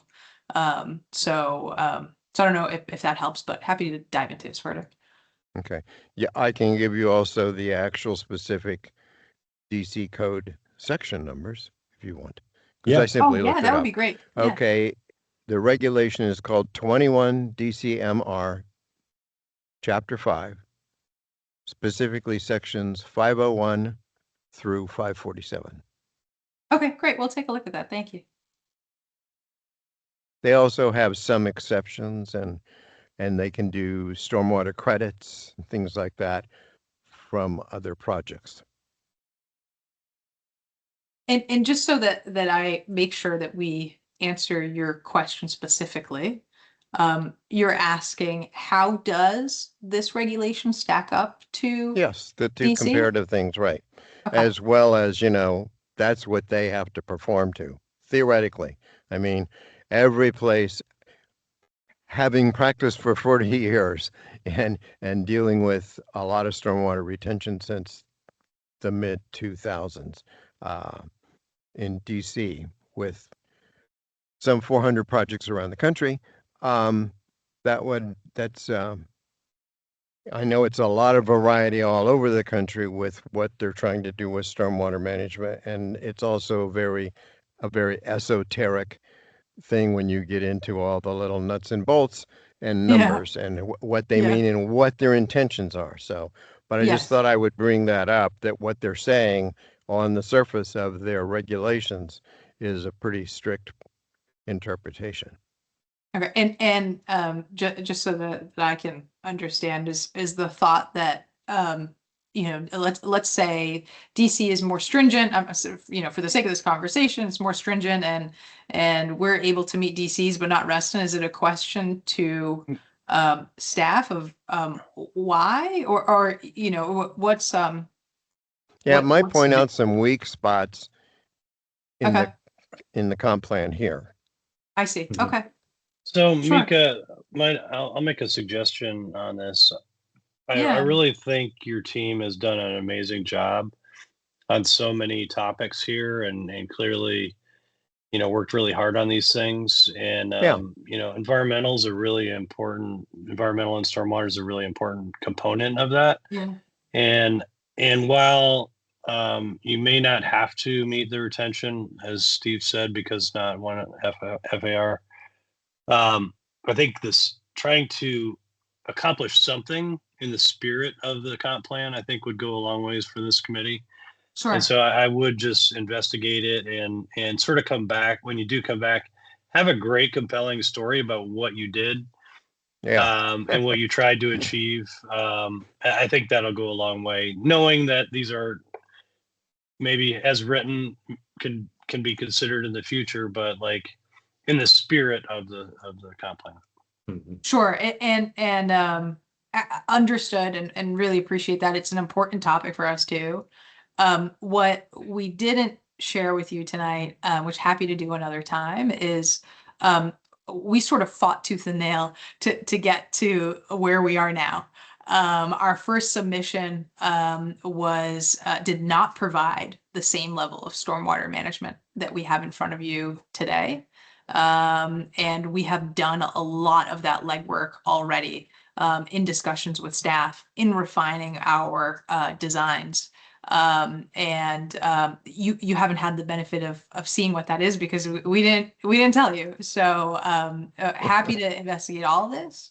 And we can tell you a little bit more about the history on the site and of the design to show that, you know, we've done a tremendous amount of work and done some truly good faith efforts to get as far as we can. I think that, you know, the pertinent point that I just really love for everyone to take away from today is that the new comp plan recommendation is a standard that is blind to the inputs of any given site, which is what's making it really, really challenging.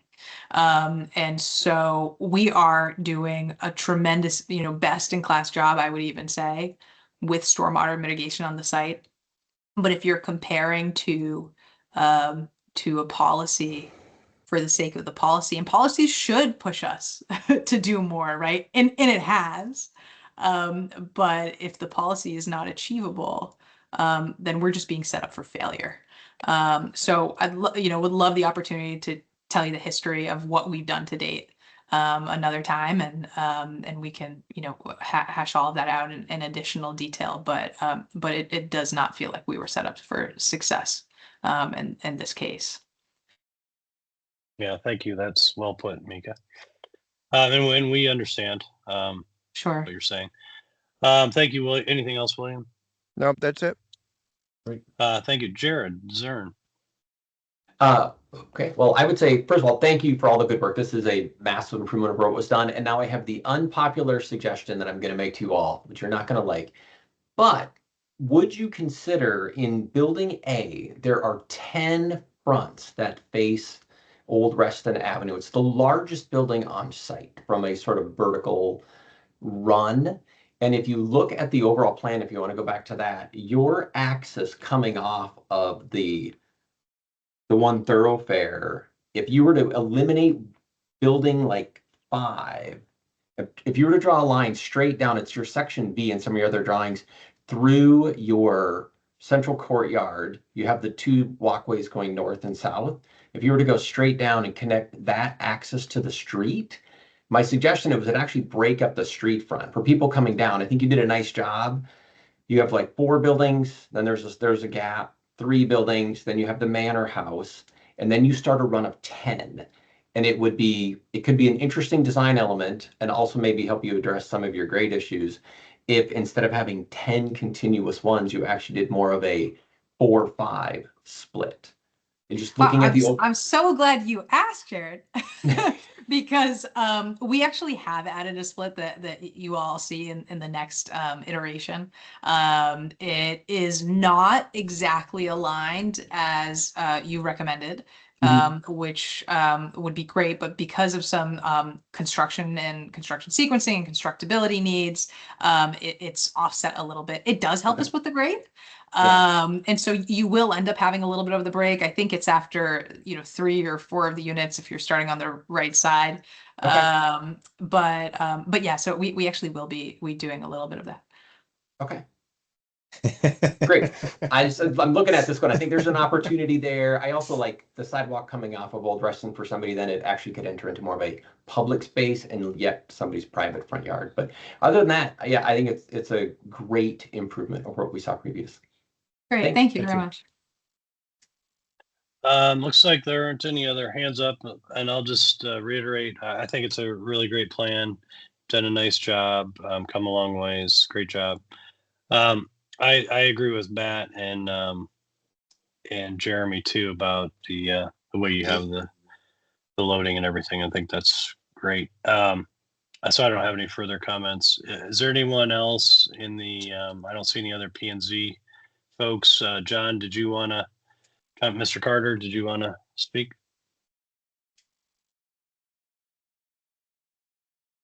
Oh, you're muted, John. This was already very thorough. I think we've covered everything, but basically it boils down to the trees along Reston Avenue, the Highline relationship, access to WNOD trail, and I guess our stormwater management. That's it for me. Okay, thank you, sir. Thank you, John. Anyone in the community wish to speak? I don't see any. Mark, anyone I need to be aware of? I don't see anyone with raised hands. Okay. All right. Mika, Andrew, anything else before we go for the evening? We look forward to kind of running the old Reston Avenue streetscape issue to ground, having a little more clarity on the WNOD trail stuff. And then we will take a look at what William had mentioned about the DC stuff and have an answer for that. So we will see you in a month. Sounds great. Thank you for your time this evening.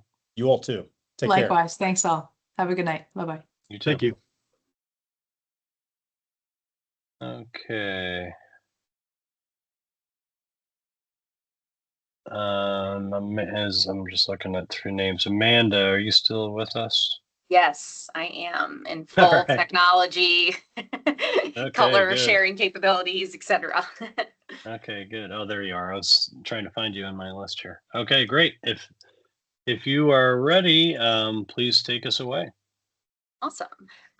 So again, thank you for your flexibility with the agenda. I will blame it on this weird weather we've been having today, which now is happening outside my window here in the town center. And then all of you are probably hearing it.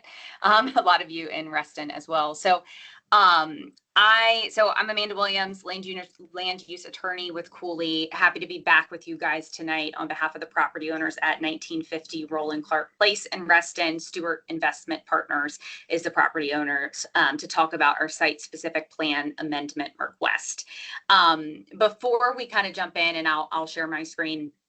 I did want to highlight in the context of the discussion you were just having that we will be we're kind of shifting gears here with this second agenda item from the very detailed zoning plan conversation and discussions you were just having to a much more high level comprehensive planning conversation. Really for this site and the proposal we're talking about here, we're kind of at not step 0, but step maybe 0.5 in the ultimate kind of redevelopment of this property. So I just kind of wanted to highlight that before we dove in. But I'm going to give an update and an overview from the property owner's perspective, and then hand it over to Heather Springs with county staff for a presentation on kind of the county's process of amending the comprehensive plan language for this site. So I will go ahead and share my screen here.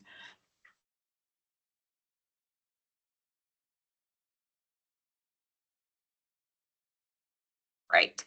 So as you may remember, we were here back in September also to discuss this plan amendment, and just to kind of visually orient you here. The property 1950 Roland Clarke Place is highlighted in yellow here off of at the back of Roland Clarke Place off of Sunrise Valley Drive. You can see the Valley and Park townhomes, the Sunrise Square townhomes just to the south of the site, the Point at Reston directly to the east, which is a fairly new multifamily development, and the Mercer condominiums to the west. We filed this request for a plan amendment for the site back in 2022, actually, and have really been looking for redevelopment options for this kind of challenging site as far back as 2017. The current comp plan designation is residential mixed use, calling for a mix of commercial, office, and residential uses at a 3.55 FAR.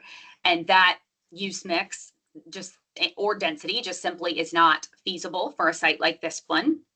We were originally requesting a modification for primarily residential and public recreation space at a 2.5 FAR, which represented about 350 multifamily units. The vision being for an apartment building and an outdoor recreation space. We held a community meeting back in September of 2025. We met with you guys in September and have been coordinating with Supervisor Alcorn's office, Commissioner Carter, and staff, and have now revised that plan amendment request to be responsive to the feedback we've heard. So what we are now requesting is an amendment to reflect redevelopment for residential and associated open space at about 20 dwelling units to the acre. The vision now being for a townhome development and outdoor space to complement and complete the neighborhood here.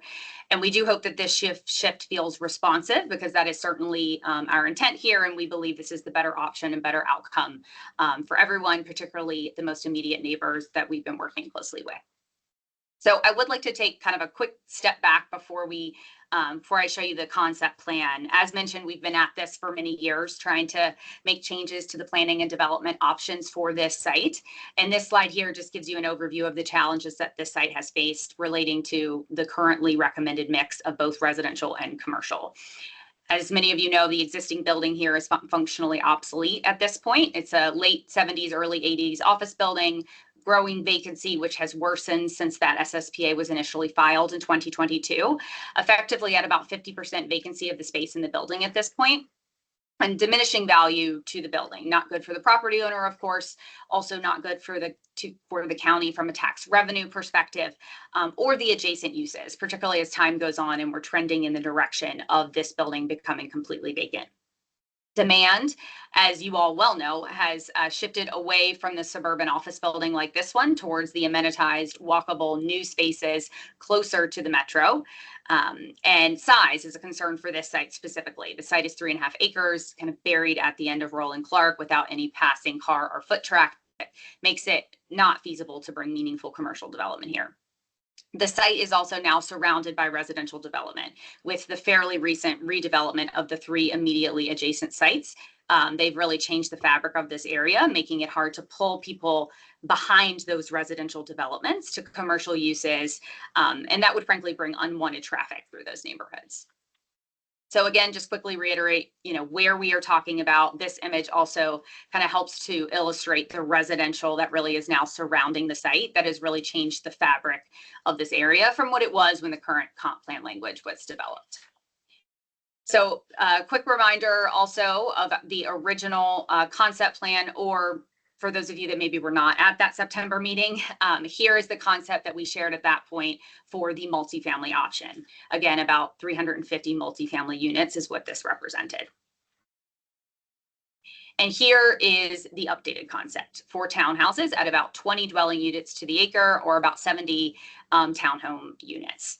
Concept is the key word here. As Heather explained pretty extensively in our first meeting, we are at the planning stage, not the zoning stage. So what we're asking right now is whether putting residential townhome units here instead of a high density mix of commercial and residential is a good idea. A more detailed zoning process that you guys are very familiar with would come after this comp plan process, where we would get into those details like specific layout, unit orientation, stormwater, sidewalk, parking.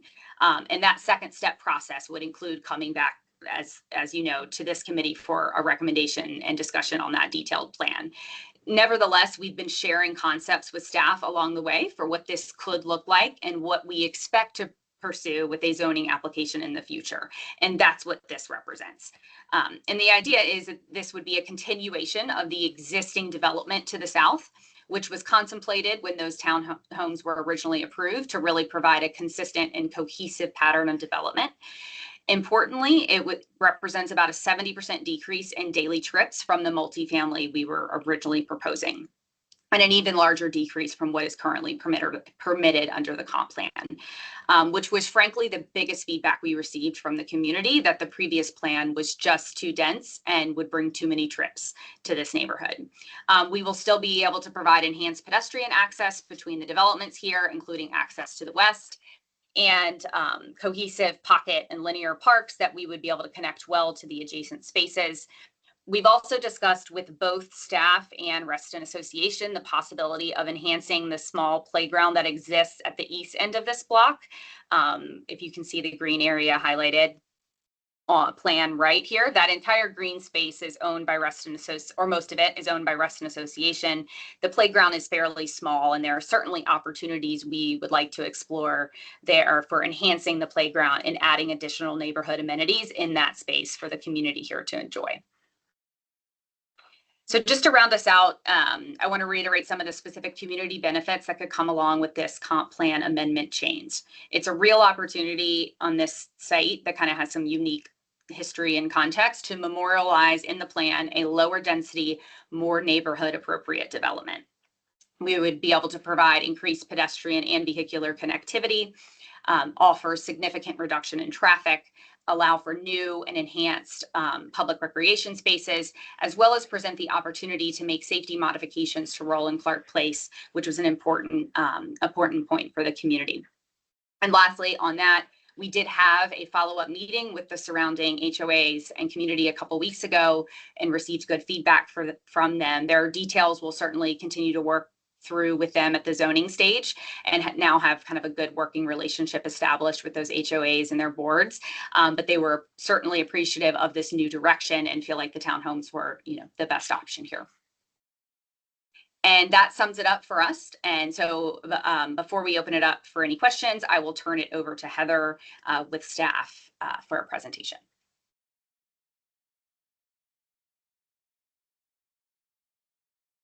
Thank you, Amanda. Give me 1 second. I lost my presentation.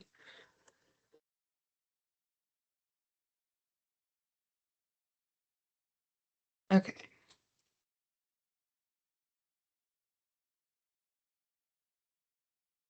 All right, thanks, Amanda.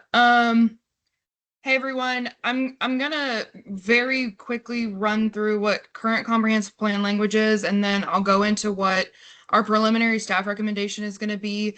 I don't want to spend a ton of time on this because I know you've seen it before, but I'm happy to go back over any of it in detail if you need.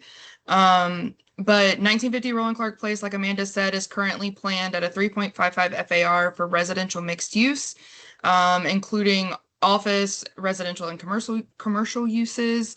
It does have a designated split of 75% residential and 25% non-residential. And that current comprehensive plan guidance has redevelopment provisions for interparcel access to the west and a public recreation component on the site. So going into the preliminary staff recommendation for the townhome concept, staff is generally supportive of a transition to housing on this site. New plan guidance would add an option, or may add an option, for residential use. It would be single family attached residential use. And then we would maintain that base plan recommendation. So the new language would look like a new option. And it's currently under review by staff, but we anticipate that the staff report will be published about 3 weeks ahead of the hearings. Sometime between 3 and 5 weeks ahead of hearings. And that new plan guidance may include provisions maintaining the requirement for the interparcel access to the west, which would be towards Mercer condominiums. That would complete the grid of streets. And east to west ped and bike trail connection. There's an existing trail there, so that language would carry over from the current language to a new recommendation. Enhancements to pedestrian comfort and safety along Roland Clarke Place. That could come in the form of curb extensions, or are also called bump outs. And then we would maintain the language for an urban public park space. And like Amanda said, we're adding some flexibility in for the opportunity to have improvements to an off-site park space in addition to what can be provided on site. There's still an expectation that there would be some park space on site, and off-site would be in addition to. So that's all I have for you guys. I'm happy to take any questions. Okay, great. Thank you. Looks like, is that Katie McLean? Yep. Hey, hi, good evening. Hey, I just have a quick question about the park space, because I actually live in a neighborhood like right across the street from where you're talking about. And the current park space, honestly, I see probably most of those people that live there are in my neighborhood using our park space, our basketball hoop, but whatever, it's fine, because it is right next to a parking lot feels like it's right on Sunrise Valley. I know it's not, but you know what I mean? It's like, if I had a little kid, I would not want them playing right there at like the parking lot and like the Sunrise Valley. So I'm thinking that'd be great if you add something to the park, but maybe you need something more on the site, back more toward where those townhomes are gonna be. Thanks, Katie. That's super helpful context, given that you live Yeah. very close by. Yeah, like so I'm right across the street. So, and I see people with their strollers coming up my street on the daily, and it's great. And I cause I see where like they're supposed to go play, but it is not something I would want. I mean, it's cute, but it's just not the right area. It's like in a parking lot.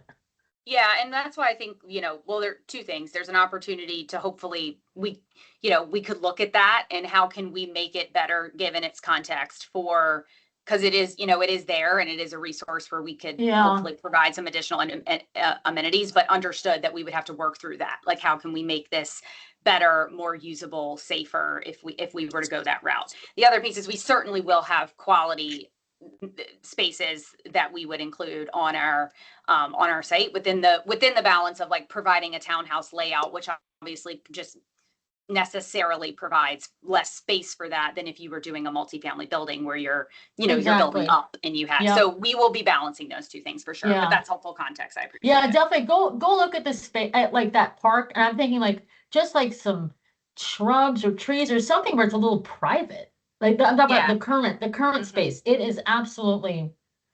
Yeah, I actually don't live too far, so now I've been in that area, but I haven't really been, I'll take my kids to the playground and see how it goes. That's all. I was just giving some feedback. Thank you very much. Thank you. Thank you, Katie. Jared Zern. So I was going to make a very similar comment to what Katie said. I think the problem I see with your concept is it doesn't create a sense of identity for what this like cluster would be. And so I'm speaking from my perspective of about a year and a half ago, I moved into a townhome area where we're in a cluster arrangement, and there's really a sense of identity here. But my concern is that when you look at even the surrounding ones that are already under construction or there, they lack that. It just becomes an address and not a community.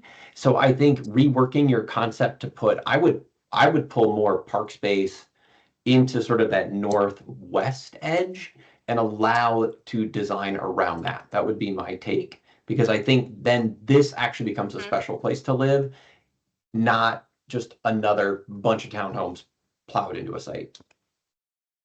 Totally. And we have talked to staff, obviously, again, this is just conceptual phase. So like all of the layout will certainly evolve, but we touched on that kind of consolidating space in the Northwest. But I think that sense of park is also about proportion, because a lot of what we see, or what I tend to see, is a lot of the very narrow, and it's basically people's front yards get called a park, and then it doesn't get used as a park. Whereas like there's a proportion and a design aspect to a park that would make it more usable for all things. So yeah, thank you.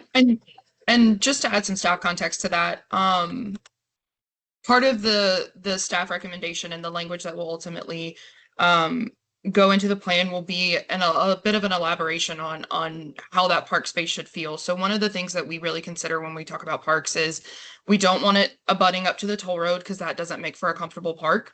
And for this community, part of the park space requirement for this site is from the multifamily. When it was built, there's a element of their park that was set aside on this site. So creating a park that is centralized to all of these townhome communities and the multifamily, that feels really central, and creates that community feel for all of them and not just the specific townhomes. So that will be part of our language as well, is something to address that context. Okay, thank you, Heather. Anything else, Jared? Okay, William Penniman. Hey, my main question at this stage is, what is the walking distance to the subway? And is there a path that can be created in conjunction with your neighbors between your site and the subway to make it a shorter walk that more people will use? Because frankly, just putting in more townhouses that are nowhere near the subway is not something I feel particularly comfortable with. I can speak from the current comprehensive plan language for sure. So our comprehensive trails plan does speak for a trail that would connect essentially from Reston Parkway all the way over to Wheelie Avenue that would run south of the toll road that connects these communities, these residential communities, in an easier way to that Wheelie metro station. As the crow flies, it's a little over a half mile. If you're walking it on the sidewalks along the street, it comes out to almost a mile, I think. But I'm not 100% sure. It's been a while since I walked it. But we do have that trails plan. And so part of that staff recommended plan language is going to be them providing their portion of that trail so that we can continue to evolve that network. So, but the trail, is that simply the bike path along Sunrise Valley, which would be your mile distance? Or are you talking about an actual crow, almost the crow's fly along sort of parallel to the toll road, but a more or less straight line to the subway? Yes, so the plan envisions the latter. So it would be not the Sunrise Valley Trail. It's a trail specifically south of the toll road through these sites. And it's essentially a straight line all the way between Reston and Wheelie. Okay. So I guess my feeling there is if everybody says, oh, we're going to contribute this spot, but we're not going to do anything to get everybody else to do their section, then nothing happens and we're back to people walking a mile or more likely driving somewhere. Sure. And so I would think as a condition of your getting the approval, you need to actually have agreements with people that do succeed in getting to the metro. Sure. As of right now, it's based on as development is coming I in understand. that they're providing their proportionate share. I will add in this context that we do have a plan amendment study that covers a significant portion of this area. So there are nominations between where the pond is, the pond building that's like a half moon, everything to the east of that. We have multiple nominations that we're also studying right now that would continue their portions of the trail. So it does come off to be a little piecemealed, but it will end up we'll see that coming to fruition in the next couple of years as these developments continue to go through their nominations and then subsequent zonings. Yeah, I mean, I guess it's something that should benefit everybody. Yeah, absolutely. It shouldn't, even if it occurs before they come in with their plan development, but it's going to take somebody who has an economic incentive to actually drive the bus, so to speak, drive the movement to get all those pieces connected. And before we approve a proposal for you, I think you guys should step up and be the guys who finally drive that path. Otherwise, it'll be, 2050 before it happens when the last building is redeveloped, and that's useless. That's just my comment at this stage. Thank you. Yeah, thank you. Thank you, William. Lynn Molston. Thank you. And thank you, Amanda. I'm glad things got working for you. And thank you, Heather, as well. So this office building, I mean, I'm looking at the mix-up of, what was designed in the comprehensive plan for these buildings. So we're talking 75% residential, 25% commercial. And it appears to me that, and this is just my perspective, but there are several medical offices in that building that people with kids are not going to take the metro to go see their doctor. And I see this depletion of office space in areas where there are currently medical offices. And I don't know if this is a function of, the fact that there is rumored redevelopment within the leasing population that are saying we're not going to lease the building because we know it's going to be redeveloped, and why establish a business? But it looks to me as though there is a factor of a redevelopment death spiral taking place for this building. And you all have heard me before. I grew up in New Orleans. We have buildings in New Orleans that were built in the 1800s that are still functional. So this fact that a building is no longer meeting the need doesn't, it just doesn't ring true with me. But, you know, I just, I'm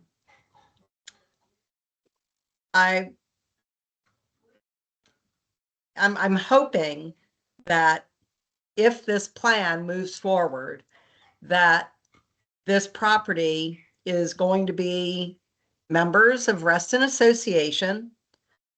You know, if it goes to residential, that this will be a Reston Association development. And, you know, I believe, and I know Tammy can correct me if I'm wrong, but it's my understanding that there was some open space that was left over from the other development that we need to be considering as we move into any new development adjacent to that older, you know, the previous development to the, is that to the east? Yeah. I can respond to a couple of those. Yeah, thanks, Amanda. And thanks for your input. I appreciate it. On the leasing issue, and I can have, I do have Mike on the line here with Stewart Investment Partners, and I worked with the previous property owners for many years. I just, there has been a lot of efforts to try to keep, you know, this building leased, and what other options are there other than, you know, from a commercial perspective. I had no children when I started that effort, and I currently have a 7-year-old, so and a 5-year-old. So it's been a journey, and they've had. And are you going to take your 7 and 5-year-old to the doctor's appointment on the Metro? But what we have, you know, we have plenty. We don't have any trouble finding, you know, what we need in the Reston area. But I just will tell you that they struggled to lease it. And there's a law firm in it now that takes some of the space that like is planned to be out. And I think at that point they'll be close to 80% vacant. And I promise they're, you know, and so that's kind of just where we're at. So, and I don't know, Mike, if you want to chime in on any of that from the leasing perspective or not. I can try. There we go. Yeah, you're correct, Amanda. I mean, buildings like this are just really challenging to lease today. The location of it relative to more metro proximate and amenitized locations certainly hurts it. And then the other part is just the age. This building has not had a whole lot of investment put into it, both from the standpoint of base building systems as well as the improvements that the tenants have in their spaces in a very long time. And unfortunately, with where the office market is today and where office values are at today, we could not ever renovate this building to a standard that would make it attractive to tenants in the way that you're describing, and ever be able to sell it anywhere close to what we just put in to make it that way. It is just sort of too far gone in that regard. And that's the reality of suburban office today in this region, unfortunately. And we're also losing the pool of office space for small business startups. So I'm just going to throw that out there that, you know. And I will also add, just because a little bit of a tangent here, but to your point regarding the medical providers, we do agree that is a challenge here in this area and lots of areas where doctors and dentists and folks like that have been in buildings that are largely being slated for the wrecking ball as residential gets put in. In fact, we own some buildings, and including one in Reston, that we are going the opposite direction as this one, where we are desperately trying to be a landing spot for practices just like that as their homes are being torn down. And we've purchased a building where we are not looking to redevelop it. And in fact, we're investing money into it to attract dentists and chiropractors and family practices and stuff into it. So it is a dynamic. This particular building has one dentist in it, and they've been there since I think the 90s. Most practices don't want to tuck behind all of the residential. Yeah, without Thank- the foot traffic and stuff. Thanks, Mike. Yeah. Oh, sorry. Go ahead, John. I was going to say thank you for the input. Anything else, Amanda? Yeah. Just quickly on the two things that Lynn brought up as it relates to Reston Association, the two other townhome communities adjacent are members of Reston Association. We're obviously very early in our process, but we anticipate now that with another positive of the shift from multifamily to townhomes is that is a better position for us to have a conversation with Reston Association about that and becoming members. So we kind of anticipate that at this point, but it is still early. I have talked with Natalie, and we've kind of talked about that adjacent open space and that playground and what we could do there. So those conversations are happening. And then on the leftover open space from the point, understood that, that was part of that zoning approval. So that is part of this balance we're talking about as it relates to square footage of open space and quality and, programming meaningful open space on the site in the right location paired with improvements off site that will also serve this community and serve that same function. So we understood and intend to continue that conversation once we get to the zoning phase. Thanks. Thank you, Amanda. Let's see. Anything else? Good. Okay. Michelle Kimmel. Hi, thank you. I have taken my kids to the park. I think the big issue is that it's adjacent to that ravine. And so I'm not as worried about being near Sunrise Valley. I think it's that I'm more afraid that my kids are going to run into that. So I think that that's going to be a huge problem that's going to take a lot more effort and thought to really address to make it usable to a larger group of people. But can you just clarify one thing? So when you mentioned that there would be funding for the offsite park, that's the offsite park you're referring to, or is there another one? That's what we've considered at this point. There would be general language from staff, and I can let Heather talk about this. There would be general language on these concepts because we're really at the conceptual planning stage and the comprehensive plan. And then we would figure out, the exact details when we got to the zoning phase. So that's just an idea we have floated at this point. And the staff recommended language just sets up the flexibility to contribute to an offsite park. It doesn't have any specificity so that the Parks Authority can work that out in a zoning phase with the applicant. Yeah, I think obviously we're all speaking personally, but I think that having that too nebulous like that would not be appreciated, and that it will need some constraints, that the money needs to go as close to on-site as possible. We've already run into the problem where parks a good distance away are funded, or money is supposedly set aside for those. So I think you need some language that says that the money will stay within the the development at large. Let's see. So, the idea of building the trail piecemeal, I understand why that's needed, but even if we were to build it all right now, you still then end your trail on Reston Parkway with no nearby crossing. Are we going to see a mid-block crossing to make this trail actually, more usable? I don't 100% remember the trail plan off the top of my head. I can find that. I should be able to find it pretty quickly. But the trails plan wouldn't envision the specifics of the future trail. It envisions a concept of a trail, a location of a trail. So south of the toll road that connects Reston Parkway to Wheelie, and connects these communities and developments to the Wheelie Metro Station. But I can look at the trails plan and see if there's more specifics on what happens once it gets to Reston Parkway. The trails plan, does that stem from the work in the comprehensive plan, or is this something separate? It's part of the transportation plan and the comprehensive plan. Okay. Also, can you clarify one thing? Did you say both options would be maintained with this SSPA? Yes, so generally the way that we handle these SSPAs is we leave the base plan option so that existing current language would not change, and we add an option for residential. And that option for residential would have these specifics that they would have to satisfy in order to meet that residential component. Okay, and that's what you've been doing with all of the SSPAs? Generally, yes. I can't speak to all of them. I've only been here a couple years, but most of what we work on is adding these additional options, and not doing full-scale rewrites. Okay.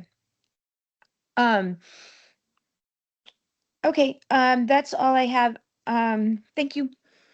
Thank you, Yeah, Michelle. thank you. Jeremy Mack.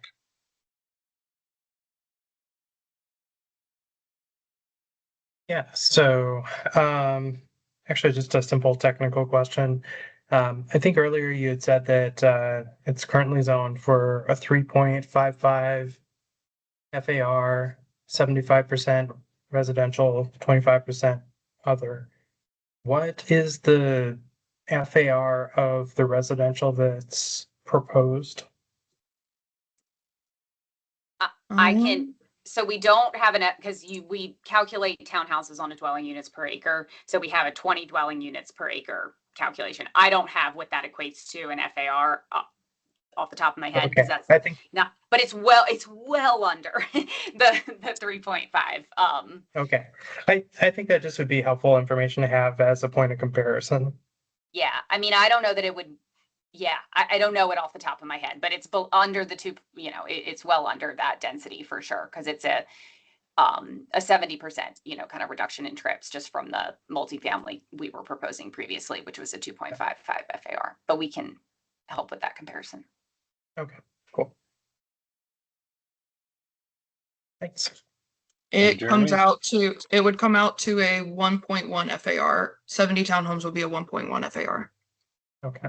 Thanks. And the neighboring. So if it weren't for the fact that the current zoning says a 75-25% split, you would be well within by right.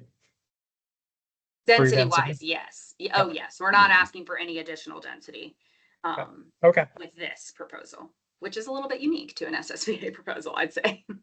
Yep. All right. Anything else, Jeremy? Nope, that's it. Great. Thank you. Tammy Petrine. Thank you. Amanda, would you please put up the regional map of this area? Mm-hmm. Of course. Give me 1 second here. Well, I don't know. This is the one I have handy, if this helps. That's fine. Yep. I'm a fossil who's been around since the point was built. And regards in tandem with Lynn's comment, the point and this parcel were one piece. The point was part A and 1950 was part B. The point was approved with the promise that 1950 would have a bunch of open space to make up for the fact that the very dense point with almost no open space has to compensate for that. You all have forgotten that or are not aware of that, but that was a promise made when the point was approved. So you are compelled by previous agreement to supply substantial open space at 1950. So y'all need to go back to the drawing board and figure out what you're going to do here. Whether you go with a reduced multifamily building, I'm not going to do your work for you and get 75 units in it and have the rest of that area be open space. Y'all need to do that because the point in this parcel were all one project. And that was promised long ago when the point was approved. And I'm very disappointed that this was ignored and that needs to be rectified. Um, Any comment on that? Amanda, before you jump in, I just want to clarify, Tammy, that staff has absolutely not forgotten that. It is a part of our proposed language that parks requirement, they'll still have to address the need from the adjacent site. But no one has forgotten that. That was also part of the discussion that we had when we were talking about the multifamily option, and that significant parks component that they were trying to work through. And I don't remember the exact square footage off the top of my head. I don't know if you do, Amanda, but that parks component is part of the staff recommended considered language.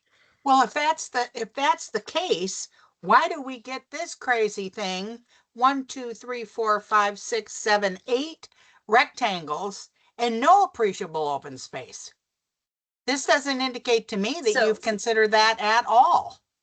So that has certainly been part of the conversation. I am well aware of that. Part of what we're dealing with here is when we were doing the multifamily, which was the original proposal here, that was accommodated. We were able to provide that. Obviously, when you get, we were going up, you're more dense, you have more flexibility. We are just the reality of dealing with a small site that has been developed all around it. We do not have all of the options in the world. And we've met with the community several times or a few times at this point. And it is very clear in those conversations that lower density and traffic calming and less trips on this road is a priority for them.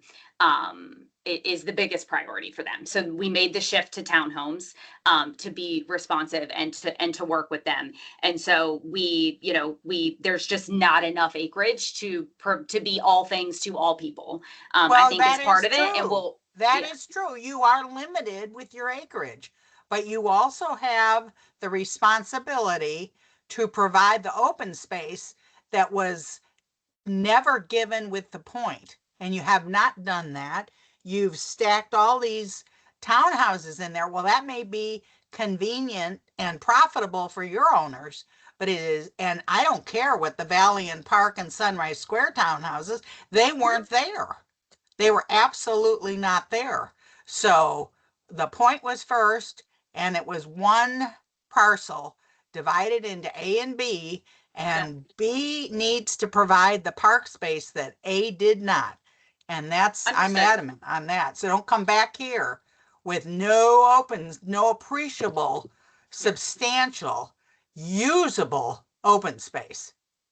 Understood. And we're trying to work through all of the competing priorities here to provide a meaningful community and help this neighborhood to fill out with consistent, cohesive development that would work well for them while also providing that. And that's why there's part of the conversations about how do we do some of that space nearby, but not directly on site, and how can we make this work so that this site doesn't continue to just diminish and have a vacant building there, and we can redevelop it and offer amenities to the community. I will note, as it relates to the open space, it's a concept.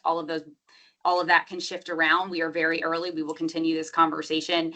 We are providing more than enough of like the urban parks calculation for the townhomes. And so there is space there. You're part 2 of a 2-part parcel. Understood. So I don't want to hear about how you're done okay for townhouses. You gotta make up for what wasn't given at the point. And you want to just gloss over that. Well, I'm not going to let you gloss over it. That was a promise made. And you're aware of it. So this is the most unimaginative plan I've seen. And the fact that you didn't even mention that this is part B of one parcel that was subdivided is shocking. So that's my comment. Understood. All right. The reality of part of this is that we're proposing to amend what is there. I understand your perspective. I certainly do. And I know that is, you were there when that was done. And I'm well aware of that dynamic here. We're working with what we have and trying to do the best by this community and kind of get this site, in a good position. Understood, comment taken. And we'll continue to look at that. Thank you. Thank you, Amanda. Anything else, Tammy? No, that's good. All right, Jeremy Mack. Yeah, actually, I'm going to go back to part of what Tammy was commenting on about these agreements that exist because of this being a Part B. I really would ask that you not present stuff to us that's not even viable because you've omitted relevant information. We we consistently have our meetings run late into the night because we're trying to cover stuff, and for us to go over a project that doesn't even have the basic information of these are our free area requirements that we're bound to as part of the diagram. Like you're presenting a set of plans that are not even feasible. So like it is a complete waste of our time to be going over this. And that to be honest, it kind of irks me. So I would love to clarify that. That is absolutely not our intent. We have been working on this, for a long time. I think there's a little bit of confusion in that is a zoning document that it was rezoned together. That is true. We are talking about the planning recommendations for the site, which are different. Once we establish the planning, what the county would like to see on this, and I understand there's opinions about what the county should want to see on this property, then we would amend that zone. The whole structure would then be to amend that zoning application to reflect what is in the planning guidance, which could, in coordination with staff and the community, could change. It's not as if we do not have the opportunity to change that. That's what this conversation would be about. In my view, and Heather, please jump in. This is not a non-viable plan or a non-viable conversation. It is if it doesn't have the free area that was promised from the development and approval of the point. I mean, unless you're presenting to this within the hopes that we'll just say, oh, I guess we don't need that open space after all. Like, is that what the intent was with this presentation? So I think if we run it back to how we address comprehensive plan amendments, we operate with concepts. Our goal is to provide guidance and a framework for how future development could satisfy a long-term need for the community. So our expectation of applicants is not necessarily to provide us a full fleshed out plan.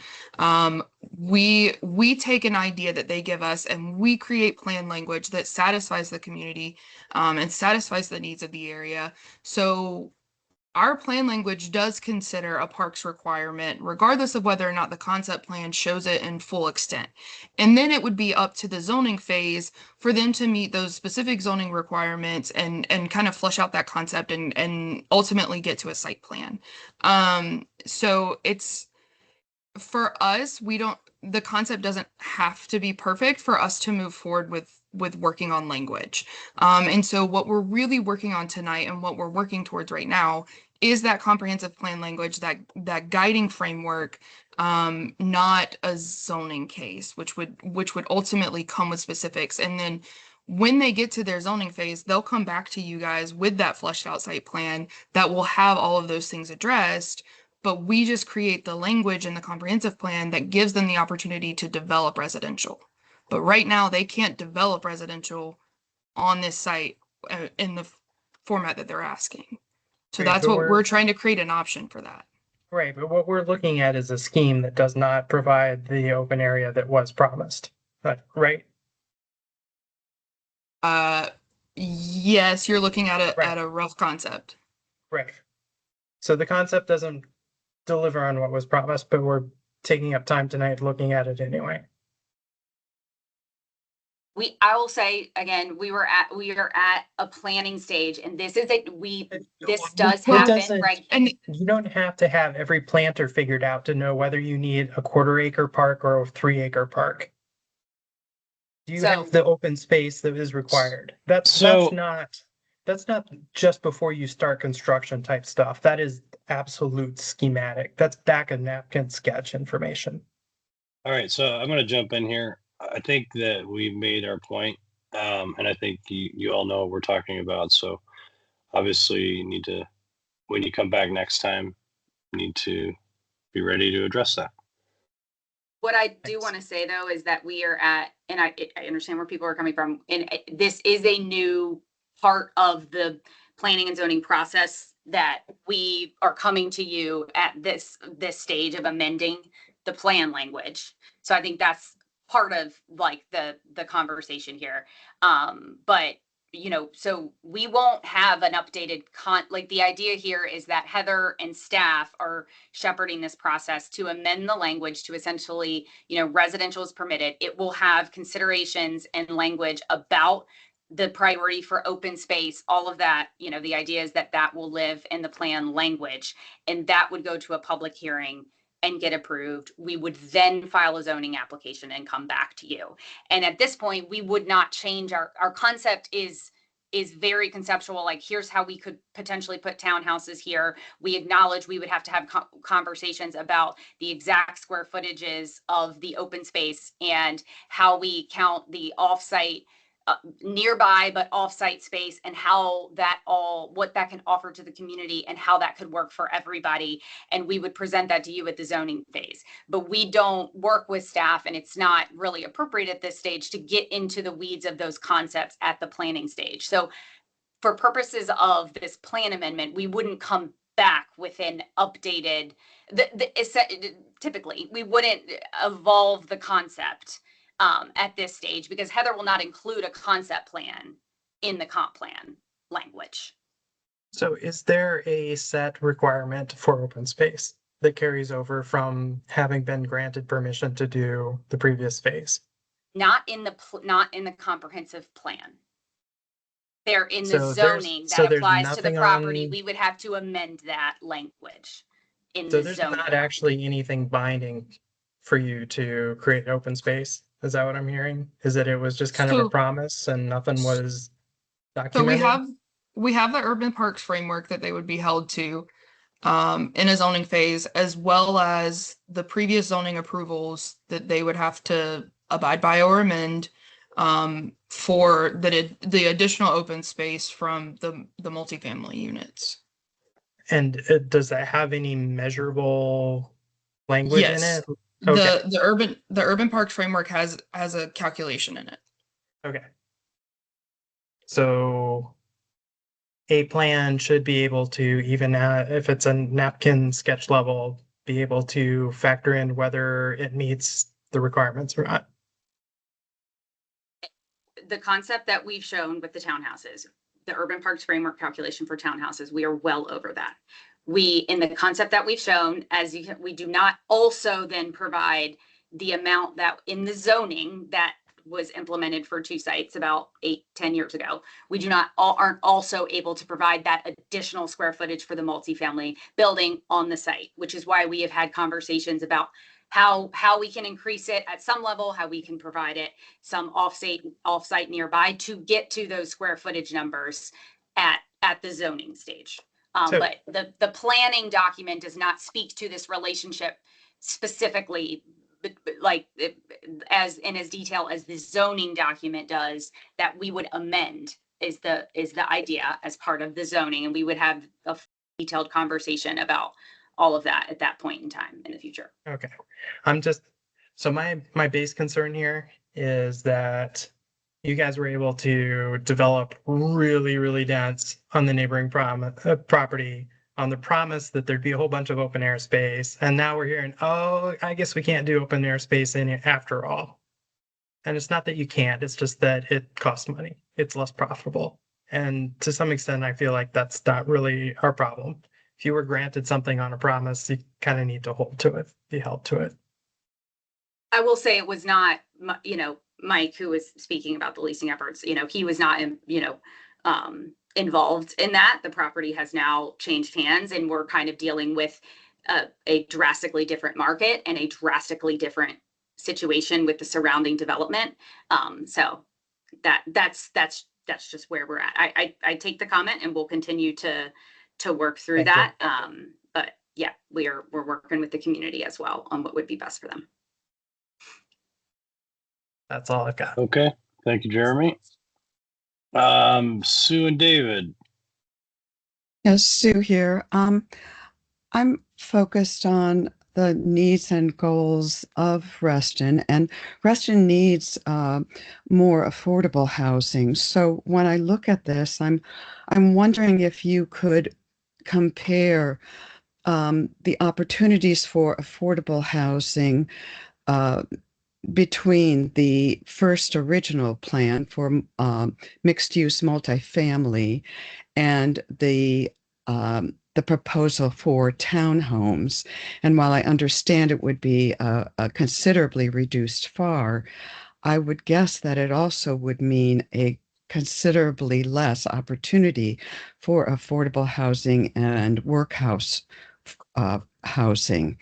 I'm just asking you to take a look at that and, perhaps get back to us the next time with some figures on that, which helps us to understand what direction to move toward. Understood. Will do. That's all I had. Thank you, Sue. Does David have any comments? No, thanks. Okay. William Penniman.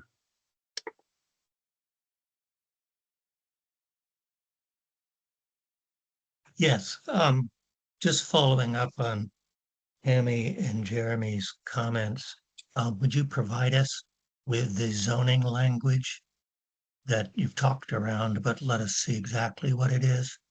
Because the urban park standards are general standards. They're not specific to this. I'd like to know what the specific is for this. And I don't care if the property's changed hands. The person who bought it with you, with the zoning applied. And, I just one more reason that I'm skeptical of this proposal. Thank you.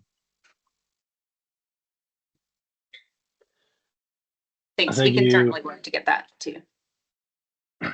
Thank you, William. Michelle Kimmel. Yeah. Heather, I think we've asked for that on previous SSPAs and just to have it in general.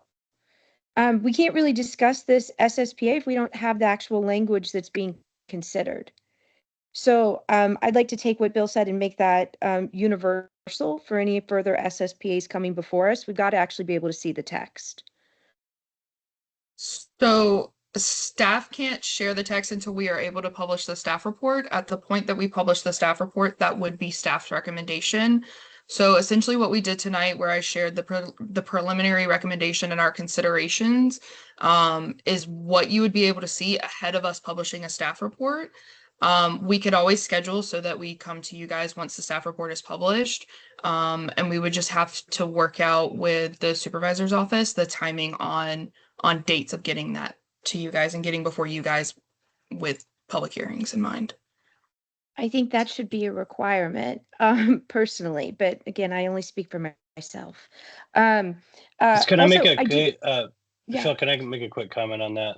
Yeah. Heather, I know that Supervisor Elkhorn has wanted us to get more engaged in the SSPA process, which is what we're doing right now. So there may be some kinks to work out in terms of how we do that. So just let me know, as you move forward, Heather and Amanda, and we can figure out the right way to do that. If we need to do special meetings or something at some point, we can do that too. Yeah, of course. And I know you guys have another SSPA coming up, which was a larger study for Lake Fairfax. So we've had internal conversations about timing meetings with you guys and staff recommendation language and all of that as well. So we'll continue to work this out as we bring these SSPAs to you guys for sure. Great, thank you. Sorry, Michelle, I just want to make that point. No, I appreciate that. Yeah, I mean, because Heather, the document we received from you guys said that it can be developed with up to 20 units. So, if you're including that as the language, well, then this discussion right now about where's the park space going to be is exceptionally relevant right now. It's not a later decision. So that's why we've got to see as much specifics as possible, and we should be engaged when we have those. I think you've heard a lot from where we stand on this one. So That's what I've got. But I do actually have one more question. I apologize. So if you do move forward with this and the park the park space that was promised with the point is now not provided by this site, what does that mean for the point? Because now it has not provided its urban parks, right? And is it just it's just an OL and there's. So that would be an issue that would get worked out in zoning. That's not something that we can work out in the comprehensive plan. How the parks framework and how the parks component gets satisfied for each site is something that they will have to work out in detail for sure. It's just not something that we would include in comprehensive plan language. But the moment you give them the increased density, you've taken away the ability for the park to be on that site. Because now they have the density in the plan and you can and so they can develop with that density in mind. So not necessarily. Just because we put a density in the plan doesn't mean that they can meet it without having to satisfy other requirements. They are still fully bound by all zoning ordinances and all development requirements. So just like in this case, they currently have a base plan for a 3.55 FAR. There's no way that they would ever be able to meet a 3.55 FAR on this site. So working. But they could build 20 townhomes. And we heard that, yes, they will meet the comprehensive plan and the urban parks framework. We're not talking about that. We're talking about what was promised out to satisfy the points urban park framework. Which is a zoning obligation, is part of the issue with this conversation that's a little bit challenging. And we recognize we would need to amend that, and we would have that detailed conversation with zoning staff and you guys at that point in time. After you've already been given the density, though. But we can't ever develop it without going through the zoning phase and hashing that out. Yeah. So, and I think this speaks to understanding what the comprehensive plan is. It's not a regulatory framework. It is not an entitlement. Just because we say they can build 20 dwelling units per acre does not entitle them to 20 dwelling units per acre. It's a guiding document. It's a framework of how things could be built or how things could look. But the regulatory framework is the zoning ordinance. So that's where they would get into the weeds of what they could actually build. So there could be a world in which we say 20 dwelling units per acre, which would come out to 70 units on 3.5 acres, which is what the site is. And then they get to the zoning phase and zoning says you have to provide an acre of this as park space. And so then you only have 2.5 acres to work with for units. And so that decreases their unit count. So that's how it works out. Just because it says something in the plan, that's not an entitlement to construct exactly what the plan says. It's a framework. Yeah. Okay. All right. So thank you. You can obviously decide how you want to proceed here. It feels like it would go a long way, is kind of like what I told the previous applicant. If you were to come back to us and in the spirit of what we're trying to do, sort of tell us how you can accomplish what we're talking about here in terms of open space. So that's up to you how you want to deal with that. But, we're trying to help and, help us help you, I guess. All right. Lynn Mulston. Yeah, thank you, John. I promise this is the last time I'm going to raise my hand. I promise. But just listening to this conversation, I really honestly do think that we need to keep in mind that the comprehensive plan for Reston was developed by a task force that was comprised of citizens, of land use attorneys, of developers. We had representatives from all over. So the comprehensive plan, while yes, it is a guideline for development, but it does have very, very extensively thought out parameters on where the community and the developers feel that Reston needs to go. And I personally wish that staff would be working more on behalf of the citizens. And I'm just not getting that feeling right now. I feel that staff is siding with developers, that the desires of the community, of the citizens, of the comprehensive plan are, I mean, there's an attempt to try and subvert what has been a 3-year, 4-year process to create for the betterment of Reston. And that is what we believe in. And, you know, I recognize, Heather, you probably don't live in Reston. So, you know, but I just really do wish that staff would get on board with the citizens and the community. So thank you. I will just defend Heather in that this has been a very detailed process with staff. They have definitely, you know, we've had a lot of conversations about what can be done here in the history on the site, and so we're all doing our best and meeting, you know, have been meeting with the adjacent HOAs that live in Reston to try to understand. Well, to admit you know, that to omit the open space is it's an egregious error. So. All right. Well, we have definitely made our point there. I'll just say, from my perspective, the zoning change does make sense given the current situation. So it does feel like you need to do something here. I don't. Yeah, commercial just doesn't seem viable at this point in time back there. Let's see, Commissioner Carter, would you like to say anything?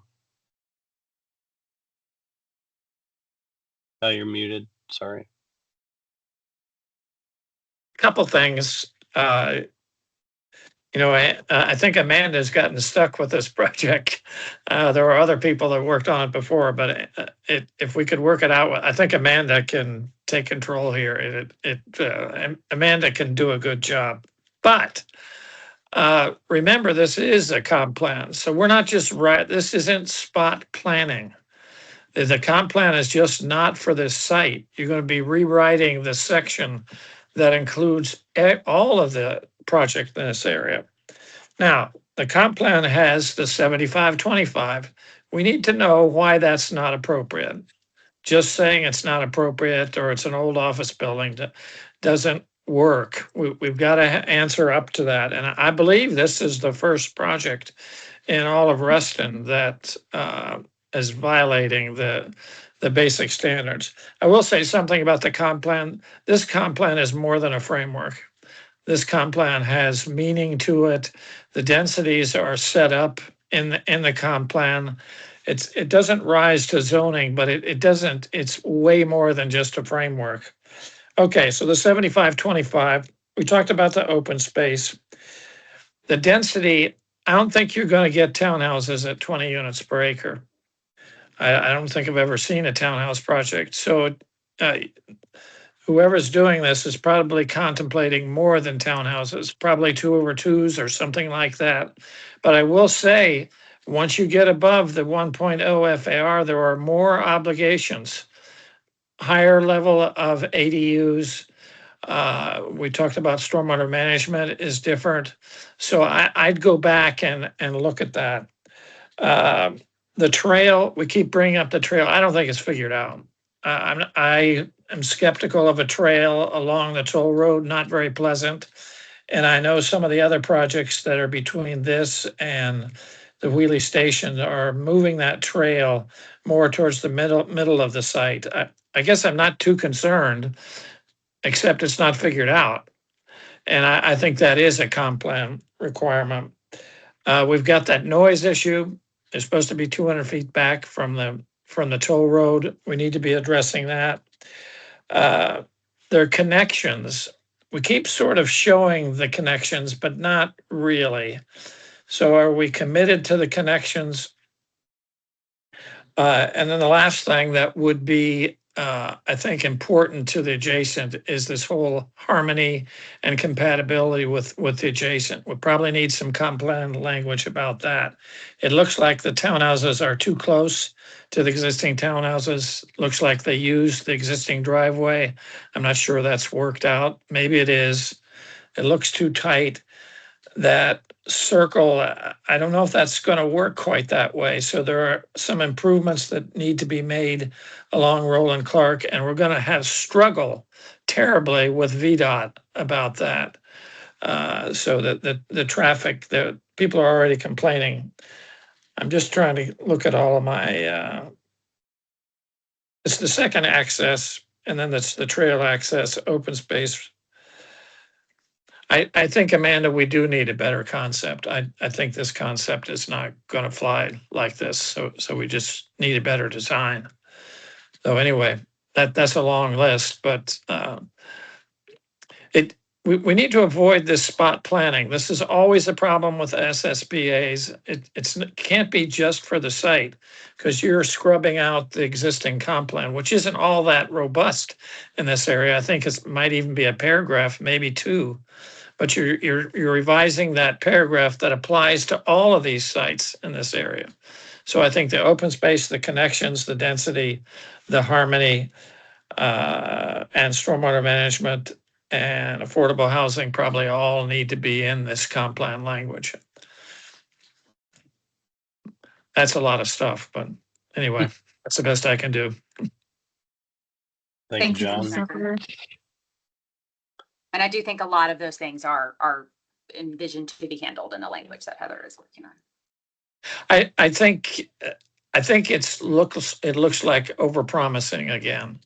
I think the density at that level, I would look at that, whether you can actually get townhouses at that level and still do all the other things that you have to do, stormwater management and the open space. It looks like that density we would be overpromising if we just went forward. And I would express it in FAR, not in units per acre. Anyway. And one thing I will clarify in Commissioner Carter's comments, the language that staff will be proposing is drafted as an option for this individual parcel. It's not changing all of Roland Clarke. That existing language, like I said, will remain. We will just be adding this option for this parcel. So when you do ultimately see the language in the staff report, it'll look like we're adding a plan option parcel number for this site specific, and then the express conditions that we're going to lay out. I have a thought about that, Heather, that the existing language was a compromise at the time. 3.55 was never going to work on this site. And when the zoning for the point came in, the density ended up quite a bit less, although it didn't appear in the comp plan. So I don't think you just want to go forward with the 3.5 plus this 1 or 1.2 for the townhouse. I think it's more complicated than that. I don't think we should just carry forward the 3.55. Okay. I'll talk to staff. Absolutely. And I'll follow up with you, Commissioner Carter, on the 75-25 piece, because Heather and we've talked about that a lot. So I think we have some data on that. Yes, I know. I know you do have some data on that, but this group needs to see that. We don't just shove it under the rug. We need to address that. I actually have the numbers of I think we presented those last time, but Heather might have them with her. We talked about them last time, but yeah. I managed to dig up the presentation while everyone was talking about it. So we did the assessment of the current split of uses across the residential mixed use areas south of the toll road. So we separated the ratio guidance north and south. So current development south of the toll road for just the residential mixed use areas, it comes out to 61% non-residential, 39% residential. If the plan were to move forward with 70 units, and if that were to what would be entitled, it would come out to 52% non-residential and 48% residential. So it's moving us closer to that 75.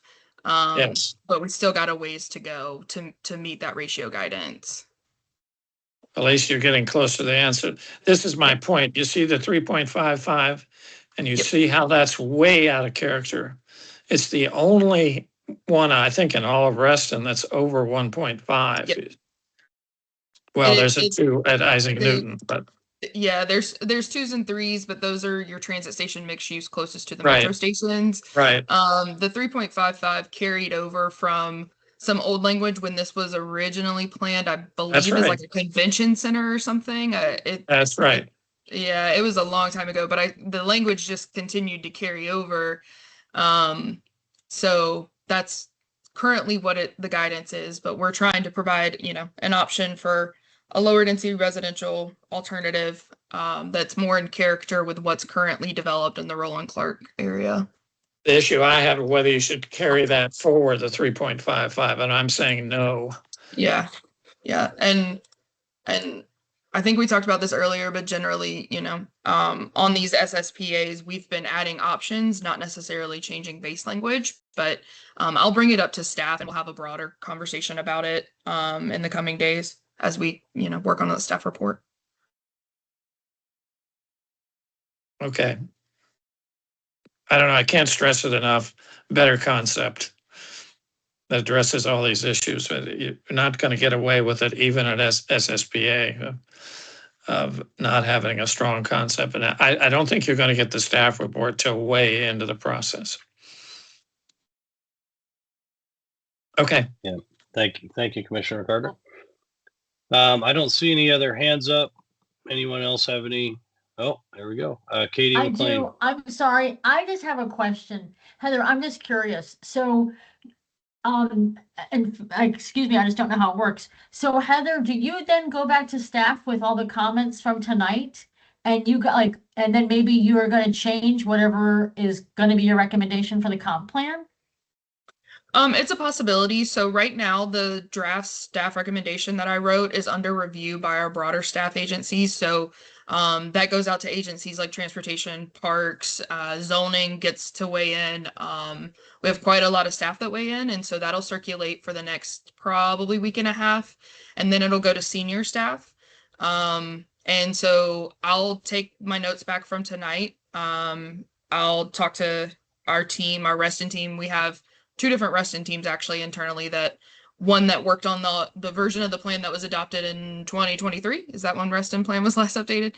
And then we have our current Reston team that works on current cases. So I'm going to take all of this to them and we're going to talk through the language over the next week or so. And we may make some changes. We may not. I don't know. It just depends on what staff comments are on the language that I've sent out. I will say that the language is intended to be flexible and broad because we want the details to be worked out in a zoning case. But you guys have provided a lot of, really valuable insight. I've got quite a lot of notes here to take back. So I'll get with our staff teams and have that discussion. Okay, thank you. I was just curious how it worked on the back end. Thank you. Yeah, of course. Okay, thank you. Well, we went through a lot this evening. Heather and Amanda, thank you for your time, and I appreciate it. Is there anything else you want to say before we go? Thank you all for your time. Thank you for your insights. We appreciate all the work that you guys put into reviewing these cases. And like we said earlier, we've got a lot of SSPAs that are going to start coming to you guys. So we look forward to continuing to work with you guys. Thanks, everybody. Great, thank you. We appreciate it, and we'll be back. We look forward to it also. Thank you both. Thank you all.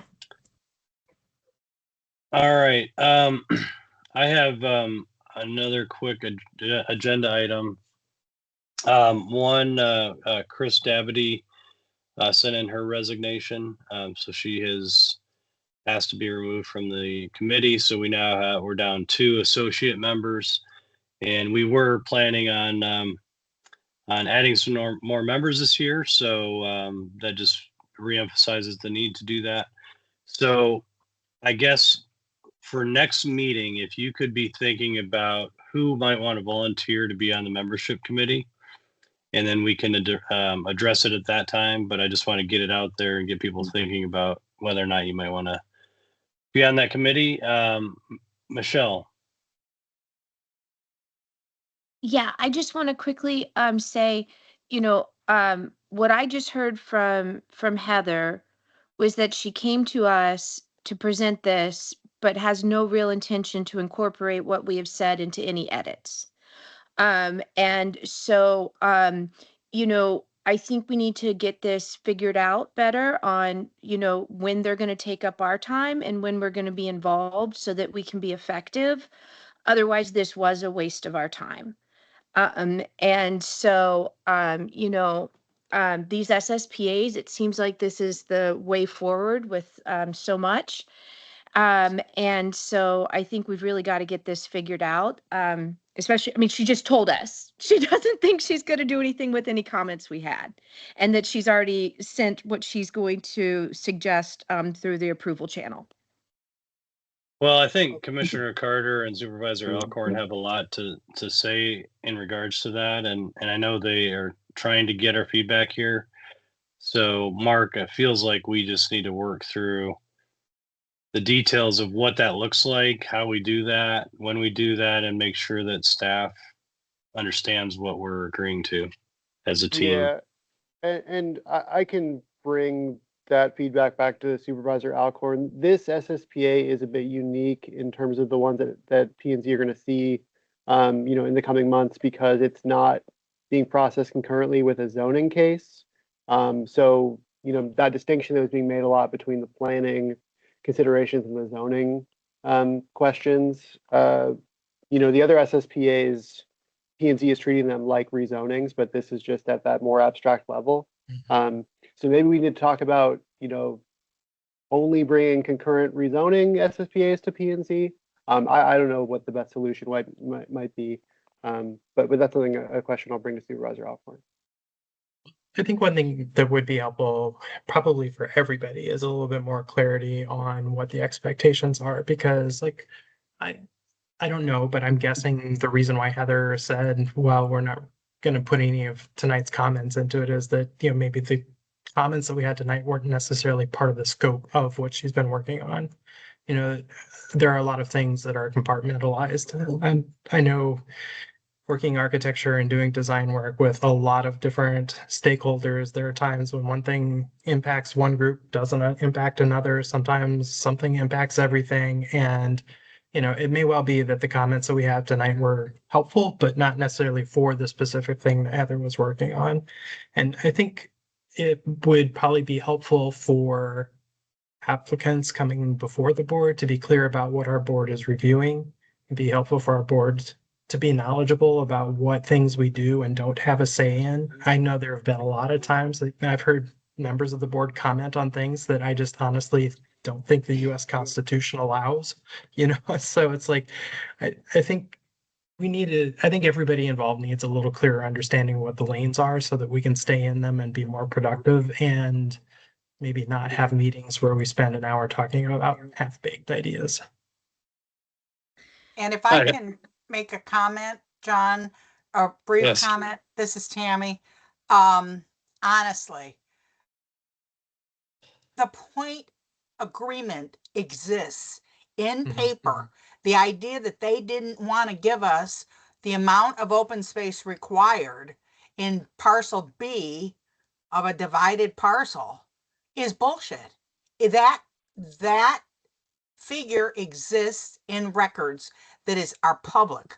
So that just almost made me fly off my chair, in case you didn't notice. So we noticed. Jeremy is exactly right. And well, this makes me nuts. Listen, John, we all really fast though, because what she said is that she has already submitted her recommendation and it's going through the process, and there is not a point where she would change it, regardless of what we said. So I think that mine was more broad of, we just need to figure out, then if you've already submitted it through the process, then we needed to meet with you a little bit sooner. Do you know, like, we just have to figure out when are the points that we actually can be effective versus when are we just being told this is what's going to happen. So everyone is heard. Okay. Mark and I will work with Supervisor Alcorn to figure out what that looks like going forward. the reason these are coming to us is because Supervisor Alcorn and Commissioner Carter would like our feedback, right? And they don't have an obligation to get our feedback, right? We're a recommending body to them as part of the Reston community, and so we need to make sure we understand what they want us to do and how they want us to do that, and then we'll operate within those parameters. And so this is just a bit new, so I think it's great, honestly, that Commissioner Carter and Supervisor Alcorn are having us get more engaged. It'll take a little more time for us, and clearly there's going to be some kinks here already at the beginning, but I think it's a great thing. I think our feedback will provide lots of good information to them. We just need time to figure that out. So Mark, I also think that we're setting the precedent on what future applicants can expect. Yeah, that's right. So we need to work through that, clearly. Just one comment from me, perhaps. I don't like to waste time myself, but I'll tell you, this is not a waste of time to me. And I'll just tell you that there's not an SSPA that isn't going to have similar issues to this one. It's the open space, it's the mix. So that's where we're going on this. So stay tuned. Yeah, thank you, sir. Really appreciate it. So obviously we're starting to lose people here and it's late. So next month we'll talk about a committee. Anything else before we adjourn? I just wanted to say I'm in New Orleans, so I'm an hour earlier than y'all, so it's not late for me. Rub it in, Lynn. Rub it in. Well, thanks for everyone's feedback tonight. It's great having everyone participate. I'd like to make a motion that we adjourn. I second. All in favor? Aye. Aye. All opposed? Okay. Thank you. Have a good evening. I don't think you're going to get any opposition. No, I know. Thanks all. All right. Good night. Good night, everybody.